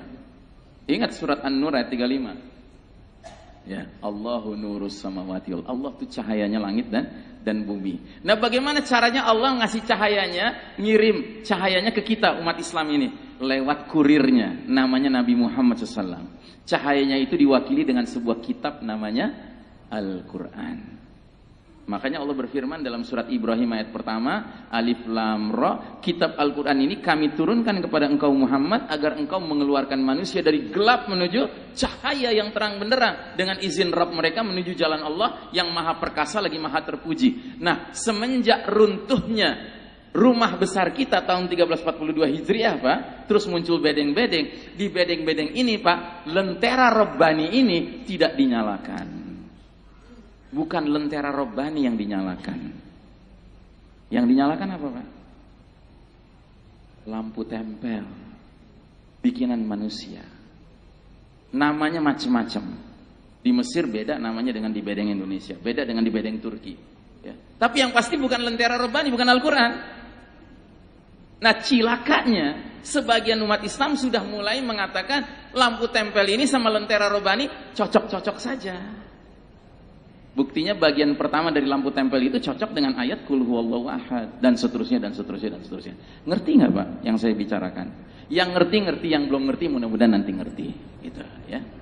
Saya bukan tipe orang yang mau ngajarin nyokokin gitu kan. Kita harus berilmu Pak. Kita harus ngerti masalah secara secara argumen gitu loh, bukan secara cekokan gitu. Kalau cekokan belum tentu cocok. Sekarang mungkin cocok, tapi nanti nggak cocok. Tapi kalau argumen yang terbentuk di kepala kita itu awet, Pak, awet, terpelihara dia. Nah, jadi kita sekarang sedang hidup di era yang gelap gulita, kata Nabi. Kenapa gelap? Karena lentera robani nggak boleh dinyalakan. Yang boleh dinyalakan adalah lampu-lampu tempel bikinan manusia. Yang jelas levelnya jauh dengan lentera Rabbani. Makanya sebelum umat Islam taubat dari lampu-lampu tempel ini, Pak, nggak akan Allah kasih bantuan sama kita. Karena seolah-olah kita ngaku Allah Rabb kita, tapi kita nggak mau mengakui kitabullah sebagai benar-benar kitab kita. Kita masih cari kitab-kitab lain gitu loh. Kepean-kepean lain. Nah, jadi begitu ya. Wallahu a'lam bishawab. Pertanyaan yang berikutnya. Apakah fokus kita hijrah dulu atau survive perlengkapan camping dan makanan menghadapi datangnya api duhan, asap duhan, ad-duhan ya? Jawabannya adalah tergantung situasi. Tergantung situasi. Kalau memang Allah mudahkan kita untuk sekarang-sekarang ini bisa hijrah, kenapa tidak? Cuman kalau orang model saya yang selama ini tugasnya adalah menyampaikan dakwah ya, mungkin saya harus hati-hati. Jangan karena saya sudah punya peluang berhijrah, saya segera berhijrah begitu saja. Jangan-jangan nanti saya kena dosanya Nabi Yunus alaihissalam. Nggak sabar ngadepin masyarakatnya. Nggak sampai mentok gitu ngadepin masyarakatnya. Mestinya kita sampai mentok ya, baru kemudian udah kelihatan tanda-tanda harus meninggalkan, baru kita meninggalkan. Tapi kalau kebanyakan muslim, silahkan. Kalau memang sekarang sudah ada celah kemungkinan bisa hijrah, kenapa tidak? Segera saja. Karena kita nggak tahu kapan datangnya dukhot. Kalau sudah keburu datang, shutdown modern teknologi, kita nggak bisa ke sana nanti. Jadi terlambat jangan, ya. Terlalu cepat bagi orang seperti saya juga jangan. Nah, sedangkan yang namanya persiapan itu harus jalan terus, ya. Dan diantara persiapannya memang betul, kita sudah mulai harus memikirkan kemungkinan bagaimana kita bisa survive menghadapi dunia yang nantinya penuh dengan kesulitan. Ya bayangkan ya, dunia gelap gulita 40 hari 40 malam, Pak, duhan. Pasti yang diperlukan apa? Kita pasti memerlukan salah seorang anggota keluarga kita yang hafal 30 juz Al-Quran. Karena apa? Kita nggak bisa buka mushaf, gelap. Mau buka HP, ya udah nggak ada teknologi. Mau baca Quran dari HP kan nggak mungkin, udah nggak ada teknologi.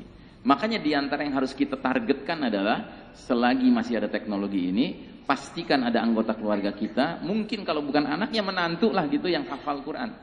Supaya kalau nanti kita hidup dalam kegelapan, ya knopnya bisa kita pencet, tolong dong bunyi surat Yusuf, bunyi dia, gitu. Alhamdulillah. Nah, termasuk yang harus kita persiapkan apa? Kita harus persiapkan, mumpung kita sekarang masih ada teknologi canggih, kita belajar ilmu-ilmu tentang survival. Sekarang ini. Kan YouTube kan banyak sekali, Pak, sebenarnya yang bermanfaat. Kalau kita mau memanfaatkannya. Ada anak saya ketemu di YouTube sebuah video, judulnya gini, How to Tell Time Without a Clock. Bagaimana caranya menentukan waktu tanpa pakai jam. Kan nanti perlu, Pak, kalau sudah gelap gulita. Untuk apa? Untuk menentukan kapan jadwal sholat, ya tak? Karena kan gelap, nggak ada matahari. Gimana kita bisa menentukan kapan zuhur, kapan subuh, kapan maghrib? Orang gelap terus. Nah, ini sudah harus mulai kita pikirkan, Pak, dari sekarang. Hal-hal seperti ini, ya. Termasuk bagaimana kita bisa menghemat penggunaan air, ya. Bagaimana kita bisa, oh ya, salah satu lagi soal kelaparan. Kita akan kelaparan nanti. Para sahabat sampai bertanya di masa sulit nanti bagaimana kita menghadapi kelaparan. Kata Nabi, makanan kalian pada masa itu adalah makanan malaikat. Tasbih, tahmid, tahlil, takbir, zikrullah. Itu makanan orang beriman ketika ada kelangkaan makanan. Makanya dari sekarang budaya zikrullah itu harus dihidupkan dalam keluarga-keluarga kita. Wirid pagi, wirid sore dijalankan, keluar masuk rumah dibaca, ya kan, bacaan yang mesti dibaca, keluar masuk toilet, pakai baju, lepas baju. Ini harus kita biasakan, Pak. Jangan sampai karena kita nggak terbiasa zikrullah, pada masa sulit nanti terjadi, datang ke rumah kita nanya, Ustadz nggak ada makanan, gimana nih, lapar banget. Kan Nabi sudah bilang di masa kayak begini kita harus zikrullah. Wah, Ustadz udah gila, lapar disuruh zikir, gitu. Karena nggak pernah latihan. Gitu. Nah, kapan latihan? Ya sekarang. Gitu. Dan ini bukan sekedar latihan, memang ini arahan dari Nabi, harus kita banyak-banyak zikir. Bahkan perintah Allah, ya ayyuhalladzina amanu uzkurullaha zikran katsira. Hai orang-orang beriman, berbanyaklah zikir dengan zikir yang sebanyak-banyaknya.